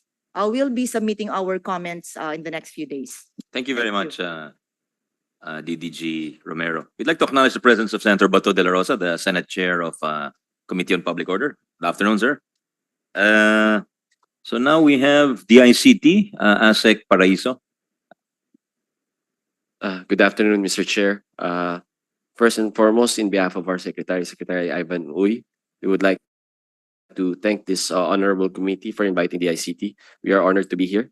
We support the call of the President to revisit the possible amendments to the economic provisions of the government. To illustrate, sir, we note that there are several innovations that have been legislated already, particularly the Public Service Act, which now considers ICT as not part of a public utility, thus opening it up to 100% foreign investments. The passage of EO number 32, which streamlines the telecom industry towers, which addresses one of the points raised by Mr. Francisco earlier, that there is a problem or a low-lying fruit that we can address is the problem of bureaucratic efficiency. Now, but with these passages of these particular legislation, it also poses several challenges. For example, in the PSA, it does not solve the problem of the very restrictive need for congressional franchises when it comes to the telecoms industry. There's a pending bill before the Senate with regards to the Open Access Act. I know this is a very, very contentious requirement, and which can be which would probably aid in our deliberations when it comes to constitutional amendments, sir.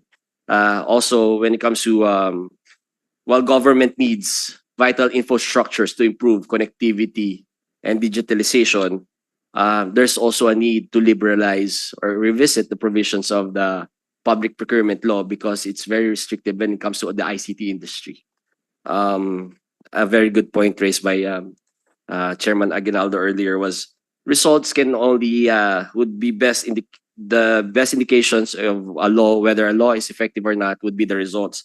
But since the PSA and EO number 32 are very, very new laws, it is, it is very inefficient, or it's not right to judge the law's efficiency at this point in time. But I guess it's an improvement since based on the latest reports of the BOI, the ICT industry is probably top 2 in the FDIs that have come into the country.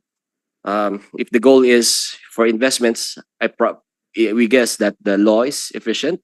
It's probably working. But if the goal is to improve the lives of the Filipinos, it remains to be seen, Mr. Chair and members of the committee.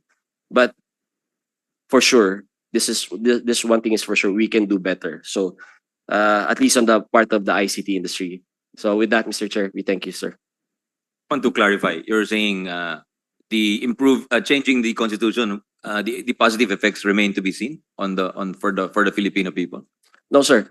With regards to just want to clarify that remark. Yeah. Yes, sir. The passage of the legislations, particularly the PSA, because it's a fairly new law, sir. Again, Tensi muna tayo. It's not definite if it will result in benefits. Is your point? Yes, Mr. Okay. Chair. Thank Got you, it, Mr. got Chair. it. Thank you, Asek Paraiso. Can we hear from Attorney Gerardo Del Rosario from the SEC or Securities Exchange Commission? Attorney. A pleasant good afternoon, Mr. Chair and the member of the committee. First of all, I would like to say thank you for inviting the SEC to join this conference, in this meeting. From the viewpoint of company registration, Mr. Chair, the amendments to the Foreign Investment Act, the amendments to the negative list, as well as the amendment to the Public Service Act is a welcome development for the SEC. We will be implementing the laws that will be passed by the Congress.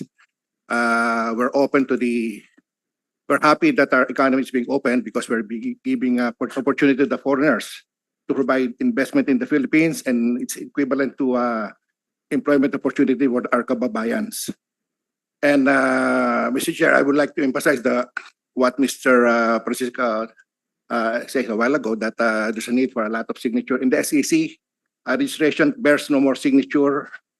93% of our registration bears no signature by the director. The only remaining with signature, which only one signature, is the signature for the approval of partnership and branch offices. Thank you, Mr. Chair.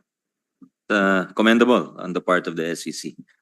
Pero you still need the signatures to file the compliance requirements, di ba?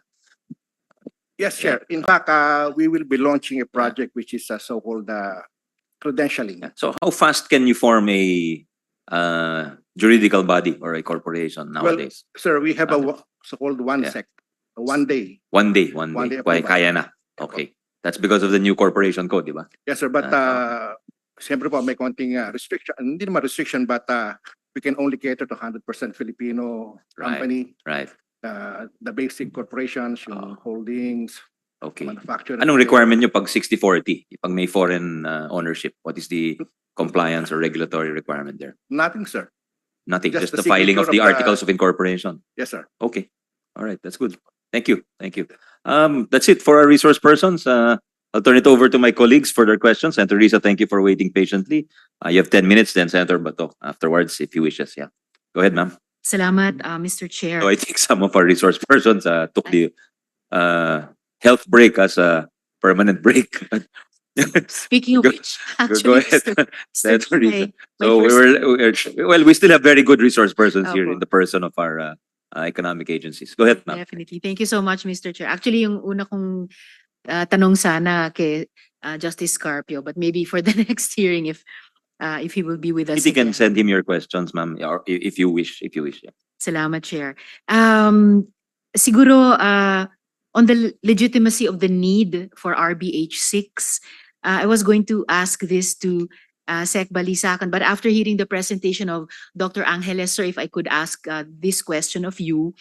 In 2019, a deputy ombudsman said that, estimated that we lose 700 billion pesos or 20% of government's budget to what are stolen, no, from the coffers of government of the country due to corruption. And based on the Corruption Perceptions Index, we're still in the top third, the Philippines, of the most corrupt countries in the world. And in many other studies on corruption, that corruption is still a big deterrent on foreign direct investment. So hindi kaya mas importanteng pagtuunan ito ng pansin, combating corruption, even more than amending the Constitution? Thank you for that question, ma'am. I perhaps perhaps one can take note of the studies that Yusek Edilion and I think also Professor Fabella and their colleagues drafted. I suppose one way of thinking of it is we need not we can walk and chew gum at the same time. We can address both at the same time. And I believe the studies also show that removing these restrictions, ceteris paribus, is also beneficial. Certainly, addressing the corruption, red tape, and so on are also going to be beneficial. Thank you, Dr. Angeles. Salamat. Salamat po. Mr. Chair, moving on to, if I may, although it's not the specific subject of RBH 6, not one of the, pero I think there are lessons we can learn from just a few questions about energy generation and distribution. Okay. So since Yusek Rosemary is here with us, ma'am, if you could field these questions or refer to one of your colleagues from NEDA for these. In the energy transmission and distribution sector for electricity, 40% is owned by the State Grid Corporation of China. And our Senate Committee on Energy learned that they have a veto power because of this 40% ownership in the NGCP. Same goes for Meralco, 43% is owned by foreign interests. So, and we know that Meralco and NGCP are not lacking for profits, and these profits can be invested so that we don't anymore suffer the blackouts also mentioned by our resource persons recently on Panay Island, on Guimaras Island as well, before that on Mindoro Island. And so that we can modernize our grid and make it even more ready and capable for the entry of renewable energy supplies in the coming years. So, mas bibilis po ba yung pagbagsak ng presyo ng kuryente? Mas maaasahan ba natin yung pagkakaroon ng no blackout, renewable energy ready na grid at saka distribution system? At mas titibay din ba tayo laban sa mga cyber threats? Kung mas maraming dayuhan ang magpapasok ng kapital o kung yung China State Grid Corporation mismo at yung Salim Group ang magiging controlling shareholders sa dalawang kumpanyang iyon, NGCP at saka Meralco. Yeah, Madam Chair, I'm not an engineer, so and just if the NEDA has any thoughts about these Yeah, yeah. questions, No, just not to on the say- technical level, but Yes, more of yes. the policy level. Yeah, more on the policy level. I think as with any reform, no, kailangan kompleto talaga. So with respect to the reform in the power sector, what we have been pushing for as well is improve the capacity of the ERC, the Energy Regulatory Commission, kasi sila yung dapat na nagsa-safeguard ng ating interest. At the same time, kung sa sa ICT, so it's your NTC. And this is also why we also mentioned that as we're going digital, we really need to beef up our capacity to do cybersecurity. And a big part of that is really our human resource. So kailangan nating mag-produce ng more than halos 200,000 dapat na license na cybersecurity, of which we only have less than 200, I believe. So ganung tipo na it doesn't have to be, just one bullet addressing all the problems. Dapat marami tayong kasi iba-iba yung problema. So just to say that yun nga, we really need to beef up the capacity of the regulators themselves. As to the other points, Madam Chair, I will just relay it to my colleagues. Thank you. Thank you, Yusek Rosemary. Before I continue with my questions for NEDA, dahil nabanggit na rin po yung cybersecurity, if Mr. Chair could ask the representative from the DICT, I think ASIC Paraiso. Yes, sir. Ngayon pa lang po, so many vulnerabilities are emerging as to our cybersecurity. Witness the recent cyber attacks. Hindi po ba nangangamba yung department na yung pagbukas sa dayuhan ng public utilities, pati posibleng critical infrastructure, and I have other questions about this for other resource persons, hindi kaya nakakapangamba na magdadala ng dagdag na panganib sa national security natin? Thank you, Mr. Chair.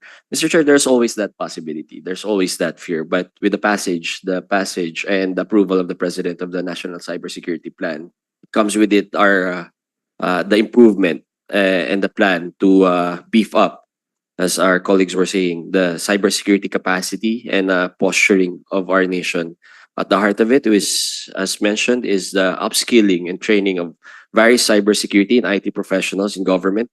Hopefully, we can also address the need to meet the disparity of wages in government employees working as cybersecurity professionals and IT professionals. But to answer the question, there's always that possibility. But again, the DICT in particular is not lacking in foresight when it comes to addressing, knowing the problem and trying to address it. Thank you, Mr. Chair. And in filling up the plantilla that Yusek Rosemary mentioned, 200,000 personnel for our cybersecurity. Wouldn't it be the better part of wisdom na the ownership remains in Filipino hands? We would like to we can only address the problem of the lack of cybersecurity professionals, Your Honors, Mr. Chair. But the wisdom of whether those industries should belong in Filipino hands, even if it would create the possibility of cybersecurity threats, we leave it up to the legislature and other agencies in government whether that possibility or that risk is greater than the investments and the benefits it would bring to the Filipino people. Thank you, Mr. Chair. Salamat. Of course, Congress always appreciates that kind of respect for the institution, pero kaya rin po kayo iniimbita bilang resource persons because we also value the input you give us. And I'm sure and I hope that the good secretary is also advising the president about this dahil ngayon pa lang na kapapasalang pa lang nga ng National Cybersecurity Plan, namumroblema na nga tayo sa mga cyber attacks na iyan. So all the more moving forward, we want to not just address reactively, but even anticipate or preempt additional threats in the future. Mr. Chair. Thank you, Mr. Chair. Rest assured, Mr. Chair, you have a very progressive, very forward-looking head of the DICT advising the president on matters of cybersecurity, the problem it poses, and the solutions that we can adopt to address those problems. Thank you, Mr. Chair. Thank you, Mr. Chair. Going back now to NEDA, it's been, as some of our resource persons have mentioned, it's been more than 2 decades that our power generation sector in the country has been open for 100% foreign ownership. So ano po kaya yung pumipigil pa sa dayuhang kapital na magpundar ng mas maraming kapital sa power generation sector natin nitong nakaraang 2 dekada. If Yusek Rosemary or one of her colleagues would care to address the question. Chair, if I may. Yes, please. I think the most common reason is again stated by our representatives from the Joint Chambers of Commerce, the permitting process. It takes a really long time to get the permits off the ground. In fact, there was an effort on the part of the Department of Energy to establish an energy virtual one-stop shop so that all permits will be there. But despite that, there is an executive order to that effect. Despite that, still takes a long time, Madam Chair. Thank you, sir, for reiterating a factor also mentioned earlier in our hearing. And I think it will also aid us when we finally assess and possibly update the EPIRA, or our various laws regulating the energy sector. My next question, Mr. Chair, so originally originally prepared to address it to NEDAP, but pwede ko rin po sanang itanong sa BOI. I believe we have a resource person from BOI here with us today, or also Yusek Fita. Tama po ba na kahit nag-register na ang napakaraming renewable energy proponents sa Board of Investments nitong, nung nakaraang 2023, ay maaring hindi pa rin matuloy ang investments na iyan? It's too bad Mr. Francisco is no longer here. Pero tinanong ko po ito dahil binanggit nila kanina ni Mr. Francisco ng BDO Capital, presidente ng BDO Capital, na mahihirapan silang magpautang pala sa mga RE companies kung tulad ngayon, wala silang long-term power purchase agreements sa mga distribution utilities gaya ng Meralco. So how would BOI or Yusek Fita advise that we approach and begin to solve this problem and meet the banking sector halfway and give the support to our RE proponents that they deserve and that we as electricity consumers are hoping for? Would the BOI like to take this question, Mr. Chair? Very energy specific as in question, but anyone who Okay. wishes, please feel free to answer the question, Senator Risa. True, Mr. Chair, it's very energy Mr. specific, Chair. but just wondering if BOI might have an idea about it kasi may kinalaman sa, kumbaga, yung mga RE investors ang star ngayon ng mga bagong pumapasok na investments. Pero if the banks won't be encouraged to provide them financing, paano ba to? How do we not miss this opportunity? Mr. Chair? Yes, Yeah. Yusek Rose. Well, not addressing this one, pero yung Alala ko yung klase namin, yung walang may gustong sumagot.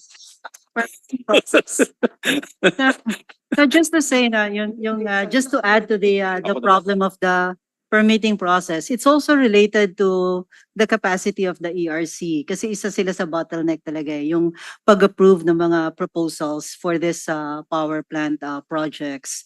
So it really has, especially as the economy grows, dadami itong mga ganitong proposals, and so we really need to beef up the capacity of ERC. Yun lang po, Mr. Chair. Thank you. Sorry, with your indulgence, Senator Risa. Pero wala ba sa Philippine Development Plan yung streamlining of procedures and processes? Is that there in the Yes. I think it's to do with the number of mga, I don't know, skilled personnel.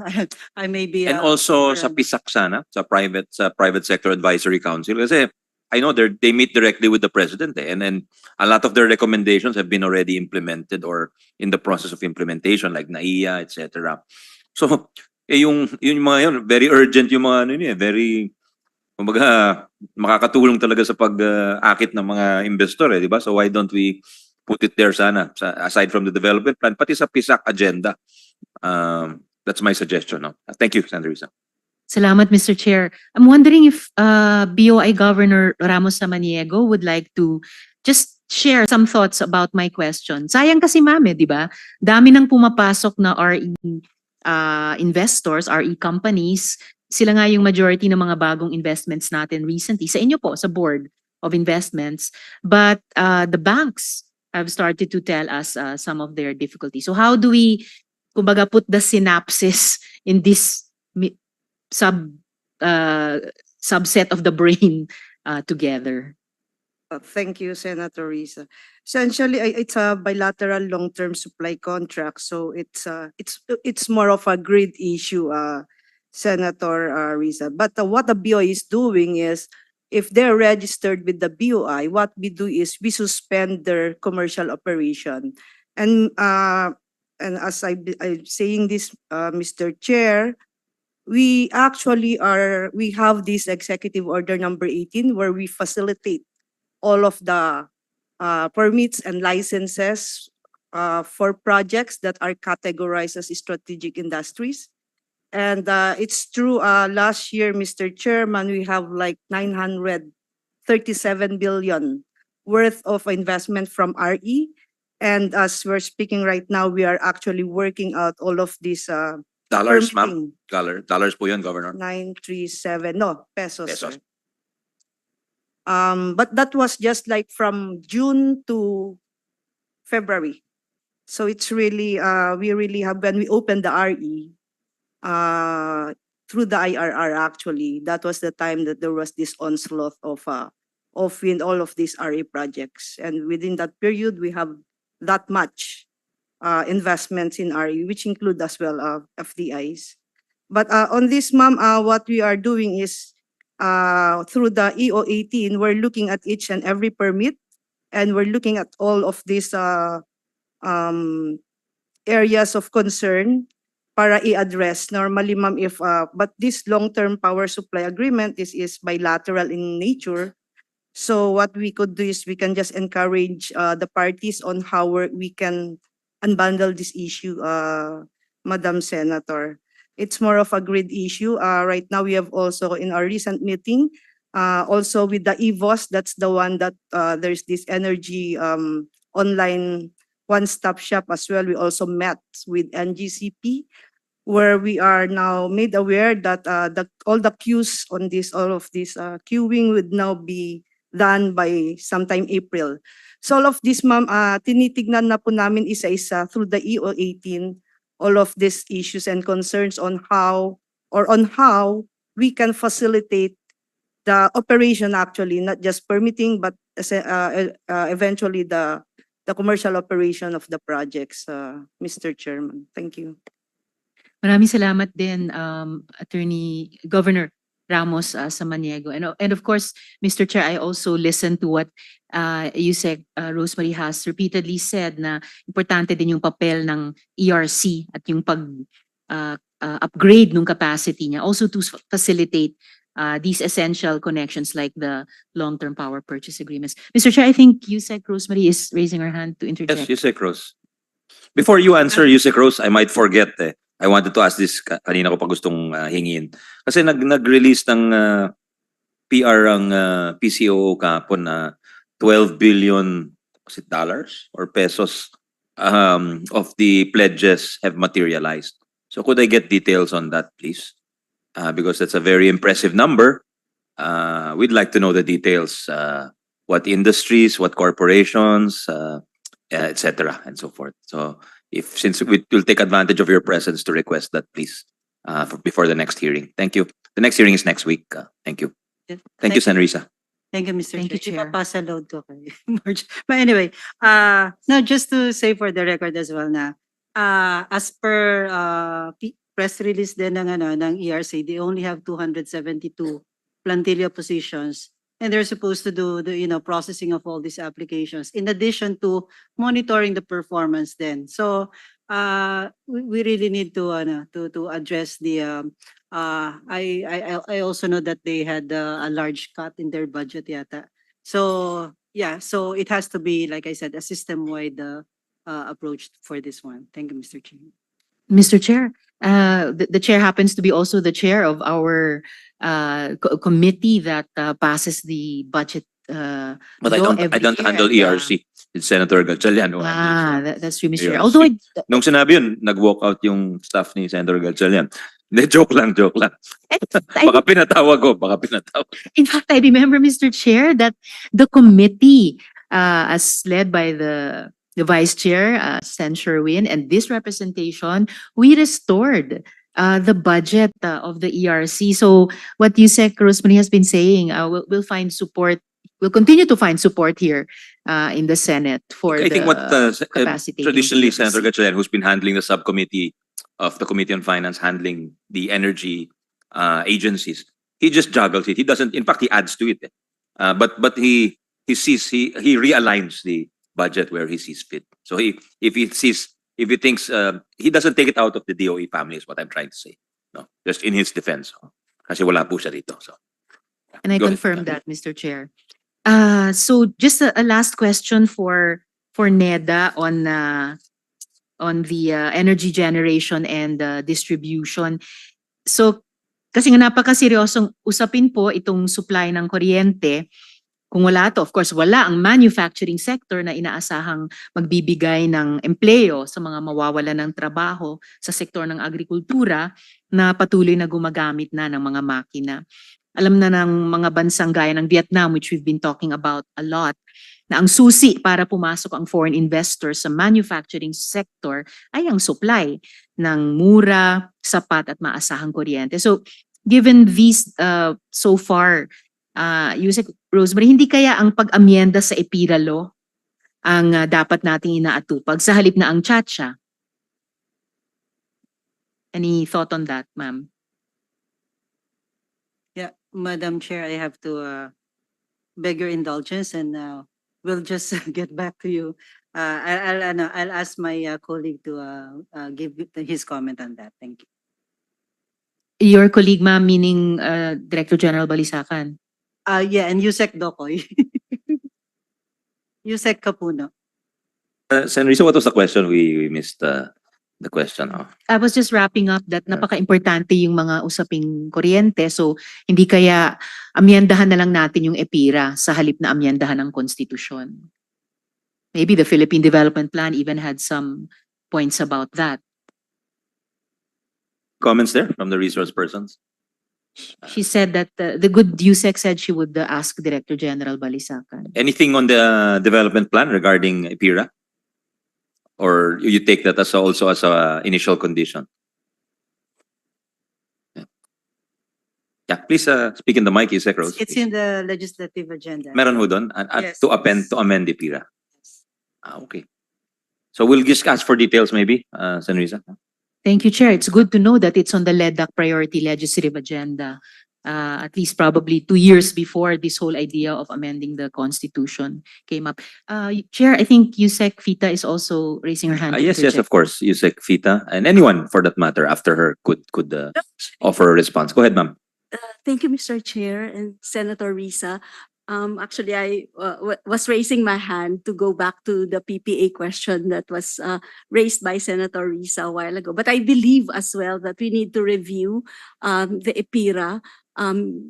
There's so many things, so many developments that have transpired since the time it was passed. And hence, there have been certain issues that would merit amendments to the EPIRA. But Senator Risa, Mr. Chair, on the PPAs, of course, these are crucial for us to secure the financial viability of energy projects as they guarantee a market for the electricity generated and providing a steady revenue stream for investors. However, there have been a lot of challenges, as earlier pointed out, and there's certain measures that we need to focus our efforts on, particularly in terms of strengthening our policy and regulatory frameworks. We need more clear regulatory guidelines, and incentives for RE would also be, we need to continue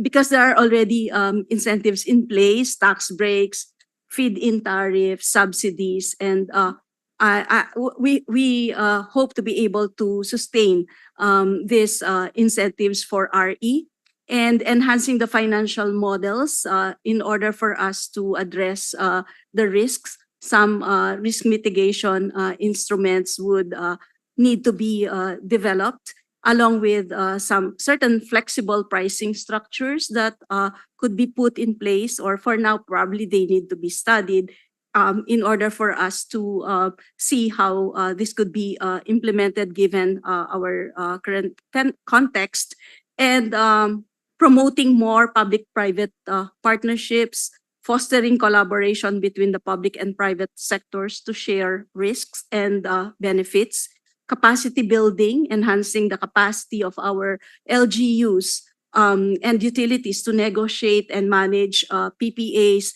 ensuring they are structured to attract investors while serving public interests, and improving market access and infrastructure by way of developing or establishing grid infrastructure investments that would ensure that the generated power can be effectively distributed and sold, and hence enhancing the attractiveness of PPAs, and then also open access policies and encouraging innovation and technology adoption. For instance, the support for emerging technologies and digital platforms for PPA transactions. And we have some startups, by the way, who are already creating these digital platforms for electricity, Madam Chair. Thank you so much, Yusek Fita. Very much appreciated the several concrete input that will guide not only that will guide us not only in this hearing but also dun sa gagawin naming hopefully proseso ng pagbabalik tingin sa EPIRA moving forward. So right now, Mr. Chair, claro, there are maybe a million things we can do. Now, halimbawa, ayusin yung permitting process, identifying deterrents for industries that are already liberalized, nang hindi kailangan ang chacha. Do I still have time in this round for another topic, Mr. Chair? Or I can You've give way used up to- 11 minutes, so Thank you, Mr. Chair. I'll wait for the next one. I'll ask Senator Bato if he wishes to ask questions. Yeah, I'll Mr. give Chair, way, may Mr. I- Because I Chair. think Salamat, if Mr. I Chair. think usually Senator Bato is very Sir. fast, so we can go back to Okay, you thank you, afterwards. Mr. Yeah. Chair. Senator Bato, yeah, with your permission, Senator Risa. I just only have one question, Mr. Chair. Thank you, thank you. One question lang. Sorry for, I am late. Hindi ko narinig lahat ng mga session ng mga ahensya nandito. I just would like to get the recapitulation of their positions. Can I request, Mr. Chair, or we still have 1, 2, 3, 4, 5, 6, 7, 8, 9, 10 resource persons around. Can I see a raising of hands? Who among you, based on your agency's position, who among you are in favor of amending the restrictive provisions of our economic provisions of our Constitution? Can I see a raising of hands? 1, 2, 3, 4, 5, 6. No one on the So, private side, just the 6. government side. Government side, 6. Are you asking also just to clarify, Sen Bato? Kasama ba yung, are they also, Ito 10. they're also part of the survey? Yeah, Yes. you're part of the survey, so you have the option to abstain if you wish. Yeah. Gusto ko lang malaman. Okay, Mag-recap yes. lang ako. Can we ask for the raising of hands Can again, I sir? see raising of hands? Yeah, please. 1, 2, Mr. Chairman. 3, 4, 5, 6, 7, 8. So 8. Mr. Chairman, I abstain. I think for a foreigner, this would be a very difficult thing to do. Thank you. I understand. You've made your position clear, Mr. Payne. Thank you. Thank you. So 8, 2. Yun lang, Mr. Chair. Maraming salamat. Thank you. Ang galing nung tanong mo, Senator Bato. Mr. Chair. Dahil late ako dumating. Kaya gusto ko Apat na oras kami nakaraupo dito eh. Ikaw in a few minutes na tanong mo kagad. That's the purpose of our hearing, di ba? Yeah, Thank you. Salamat. Thank you, sir. Thank you, Mr. sir. Chair. Oh. Mr. Ang galing, Chair. ang galing. Back to Senator Reese. Mr. Chair. Sorry. Senator Reese, I've been informed by my staff, si Dr. Doy Santos has been raising his hand for quite some time. With your permission, we'll just ask him if he wants to contribute. Might be on the subject matter at hand. Go ahead, Dr. Santos. Thank you, Mr. Chair, senators. In response We can't hear you, sir. Could you speak a little louder? Sorry. how's that, Mr. Chair? Can you I hear me understand now? you've been raising your hand. You wanted to contribute to the Yes, I discussion. have. Yes, sir. Yep, go Yes, ahead, sir. Go ahead. Can you hear me? Can you hear me? Much better now. Much better. Okay. So in response to the Honorable Madam Senator's question, I would like to share the emerging practices now. From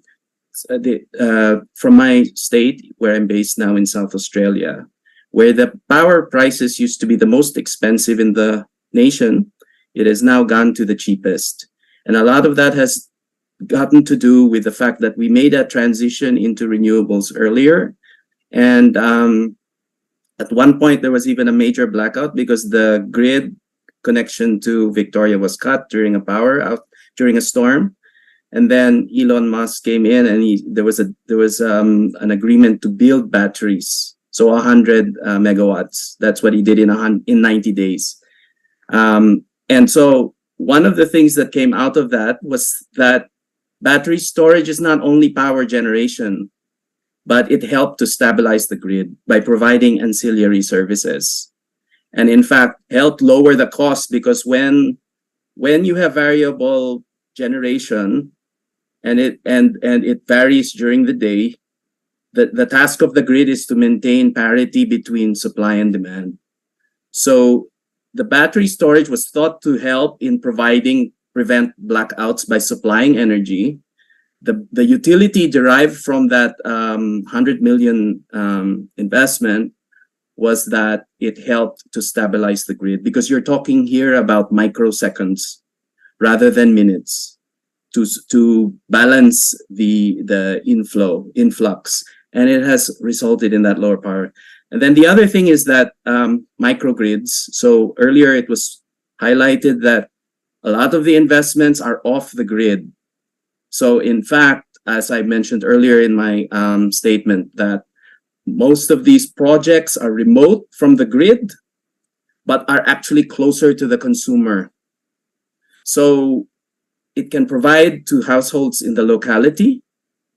But then if you're going to set up a microgrid, then you're no longer engaged in power generation. You are now engaged in power distribution. So these are the emerging, and then there are these platforms, as was mentioned earlier by the USEC.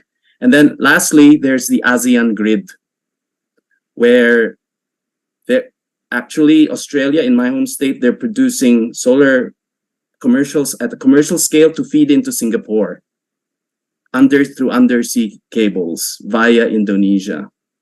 And so there is a plan by the ASEAN group of countries to connect ASEAN. So in fact, if you're talking about foreign power, that means that the power, when there's a deficit in the Philippines and there's cheaper power elsewhere, it could help meet our demand. But then you're talking that the power generators are completely foreign, right? But then, of course, there needs to be a connection. There needs to be a grid connection. And all this renewable, we are aiming for 50% renewable by 2035. If we have to wait for all those permitting and things like that, the 200 signatures or so that are needed, are we going to meet that target? Are we going to do it in a stable manner?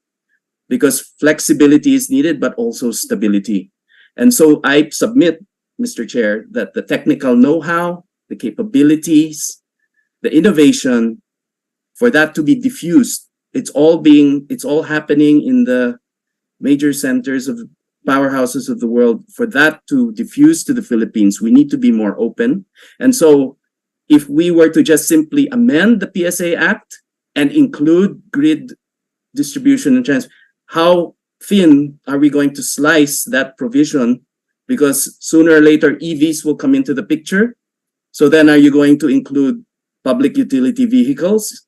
How thin are you going to keep slicing that ham until there's no longer any ham left? So it might be better, Mr. Chair, that we consider the proposal at hand that you have laid before the table through the RBH6. Thank you, Your Honors. Thank you. Thank you. That's very useful information. And in a way, it makes us sad because Australia is going to connect to Singapore, but tayo, Yung connection lang sa grid, di natin magawa-gawa. Connection of Visayas and Mindanao to the grid, di natin magawa-gawa for so many years already. That's really sad actually. I wish the government could really push on that connection because that's leaving a lot of power what's the word, stranded or not available to those who need it. Yeah. Teresa? Yeah. Thank you, Mr. Chair. Yes, I also appreciate the inputs of Dr. Ocampo. And not just sad, pero provocative, like this ASEAN grid.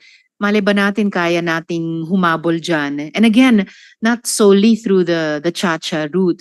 For example, if I'm just thinking aloud here, if we were to amend existing laws, including the EPIRA, and acting together, they could create those connections that are needed. So just something to think about as we move forward, conducting these hearings, of course, also in aid of legislation. So maraming salamat para dyan, sir.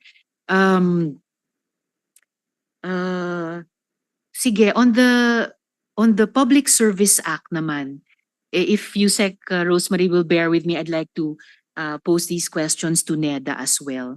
So under the Public Service Act, NEDA can recommend the classification of a public service as a critical infrastructure. So ano-ano po yung mga public services na ngayon kino-consider na critical infrastructures?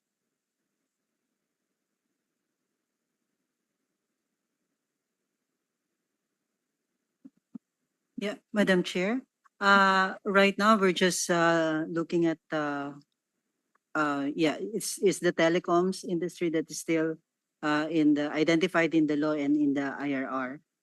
We are actually requesting for a TA on this because we are supposed to come up also with a baseline survey, and so we are requesting for a TA from World Bank on which to base actually yung define ng ano yung gagawin ng public utilities. Thank you. So sa ngayon, prior the baseline survey, meron na ba kayong inirekomenda, I mean ang NEDA, na iba pang public services for classification as critical infrastructures? None yet, Madam Chair. Mr. Chair, thank you. All right. Salamat, ma'am. I'm asking this also because kasama po ni dating Senator at ngayon Secretary Ralph Recto at ni dating Senador Kiko Pangilinan. Actually, kumontra po ako sa Public Service Act amendments dahil sa tingin ko yung telecommunications, airports, at mga tren at riles dapat manatiling public utilities na hindi mapapasailalim sa kontrol ng dayuhan. Pero sa huli, so ipinasa ang RA 11659 para palawakin ang public services na pwedeng pasukin ng dayuhan. Pero pagkatapos ng maraming debate, nilinaw ng batas yung kakaibang pagtrato sa critical infrastructure na sa tingin ko po nararapat lang. So dito, bawal magmay-ari ang anumang entity na kontrolado o kumikilos para sa dayuhang gobyerno o foreign state-owned enterprise. And I remember that our good chair himself, Sen. Sonny, even interpellated the sponsor on this specific point. And if I remember correctly, and please correct me if I'm wrong, his concern then was on the law effectively allowing China to own and take control of Dito Telecom. But according to our good chair of that bill, now law, may additional safeguards sa telecoms industry dahil tinuturing nga itong critical infrastructure. So that.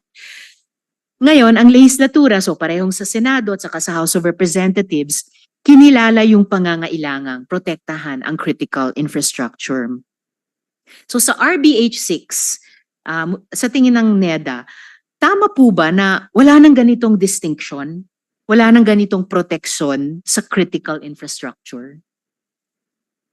Actually, no. National security is really an issue that we should really take very seriously. And so, kaya nandun pa rin talaga yung mga, kumbaga yung protection na yun, really looking at the security review So that's part of it. Meron na actually guidelines para doon. Yeah, all those other safeguards with respect to information, kukuha sila ng yung parang ISO na certification and all that. Thank you, Mr. Chair. At ngayong lumalalim yung hidwaan sa pagitan ng mga bansa, mas nagiging konkreto yung mga banta sa cybersecurity natin. 'Di ba mas mahalaga pa nga na protektahan yung national security natin? Yes, of course. But like I said, actually yung issue of cybersecurity, nandiyan talaga siya, no, regardless of course, like you said, with the geopolitical tension, mas siguro mas prominent siya. But just the same, we really need to beef up our capacity to guard against cyber attacks. Salamat, Yusek. So I think one thing that's affirmed to me dito sa recent exchange natin, kailangan explicit, even for those who support RBH6, na merong pa ring pagkakaiba yung mga ituturing na critical infrastructure. Hindi sila kapareho lang ng iba na pwede lang buksan sa 100% foreign ownership dahil nga critical infrastructure sila. So isang halimbawa lang before I leave this topic.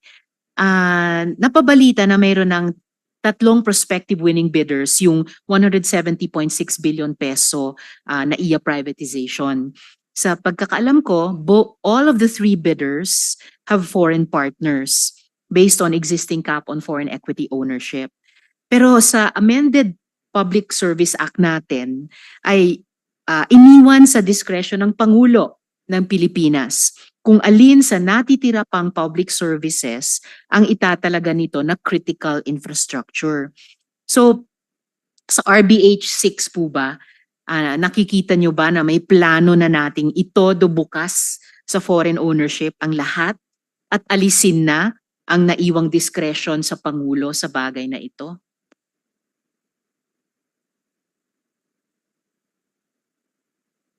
I think the issue of security, national security for that matter, is, you know, it's really parang overarching consideration naman to. Parang regardless of whether we go by the RBH 6 or not, nandiyan lagi yung consideration for national security. So again, dapat explicit na mayroong pa ring discretion ang presidente to determine which are critical infrastructures and therefore not subject to total opening to foreign ownership. I think, Madam Chair, if the language of the law is yung ilalagay lang yung unless otherwise provided for by law, and our current legal framework is the amended Foreign Investment Act and then the amendment Public Service Act, nakalagay naman yun doon. Thank you. Thank you, ma'am. Binabalikan ko lang po itong issue, Mr. Chair, kasi maalala natin nung nagkaroon ng shutdown sa airport, nung nakaraang New Year at saka Labor Day, sinabi ko na hindi silver bullet yung solution na privatization. Dahil ang nakita kong mas problema dito ay kapabayaan, hindi lack of funds o opportunities para sa modernization. NAIA actually generates an annual operating income of at least 15 billion pesos. This was pre-pandemic, of course, 2019.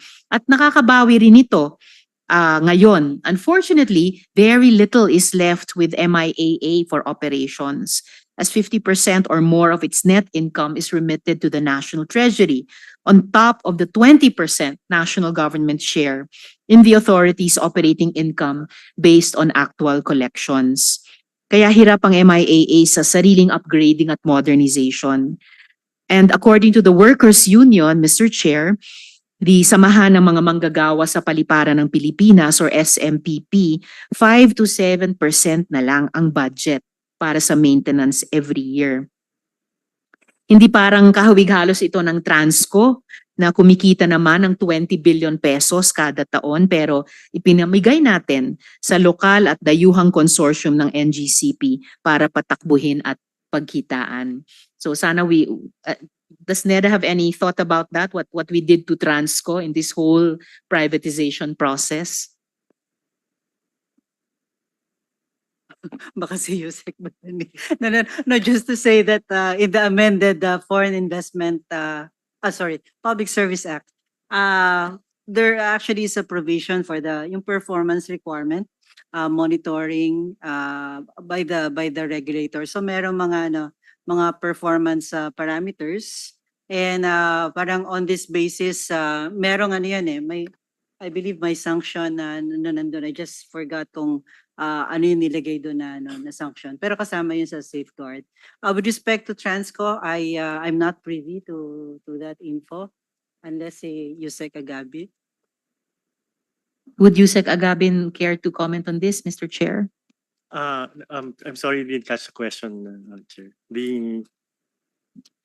I was wondering about how Transco was handled. Speaking of performance requirements, kung in terms of its financial performance, it was profiting 20 billion pesos every year, but we turned it over to the NGCP consortium. And in terms of performance requirements, I don't know how well the NGCP is acting as a system operator. So I think there are some sectors, or there's some people who believe, based on hindsight, that maybe the national grid should not have been privatized. But then there is also views which says that privatization actually worked because they were able to put in the needed capital to improve the grid itself. So it's mixed, Madam Chair. Fair enough, Mr. Chair. Your permission, record. Senator. Yes, Mr. Di ba Chair. we're still paying the debts from Napocor. Bayad na ba yun? Yung from the time of Napocor, when the whole power sector was in public hands. If you We look at incurred massive debts, di ba? yes, sir. And when have we paid those debts already? We are still paying for Oh, some. we're still paying those debts, correct? If you look at your bill, you will see the universal charges. UCSD is universal charge stranded debt, and SCC stranded contract costs.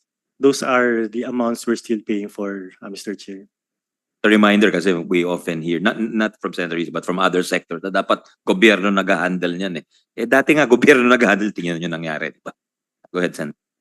Thank you, Mr. Chair. And fair enough, Yusek, it is a mixed record of privatization, pero I'm glad na may openness of mind tayo na sometimes privatization is not the best mode, sector by sector or industry by industry sa ating ekonomiya. Kaya exciting din tignan kung paano mangyayari yung review at saka amendment or updating ng IPIRA. Yung huling tanong ko, Mr. Chair, tamang-tama, Yusek Agabin is on board. It's for the DOF. Ito naman, itatanong ko sana kay Sec Ralph, pero just in case you've had a conversation on this subject with him, mula nung deliberation sa Public Service Act, yung concerns nyo ba, concerns ni Sec Ralph ha, on the protection of critical infrastructure, nagbago ba ito? Kasi maalala ko rin, my colleagues will correct me if I'm wrong, nung deliberation sa PSA bill, may sinasabi si Sec Ralph noon, Sen noon, masyadong loose yung definition ng public utilities to the point na kontra sa at least sense at spirit ng deliberations ng CONCOM of 1986. Naalala ko, napansin ni Sec Ralph noon, Sen Ralph, na yung sa bill, yung seaport, critical infra, pero airport, hindi. So would the good USEC have knowledge kung mula no nagbago yung concerns ni Sec Ralph dun sa usaping yan? Interestingly, Mr. Chair, Madam Senator, when we were discussing it, Sec Ralph did mention that he voted against it. Those were his same concerns, and he actually said that, I'm actually open to it when it comes to toll roads. So, and he didn't say that his view has changed. He did mention his perspective when you were crafting the amendment to the PSA, Madam Chair. Maraming salamat. It's, I think, for us legislators, as interesting to look at or be reminded of the deliberations on bills as it is for us all now to be reminded of the deliberations on the Constitution. So maraming salamat, Yusek Agabit. Maraming salamat, Mr. Chair. Those are my questions for Thank you very today. much, Senator Risa. Senator Bato, anything else before we? Thank you.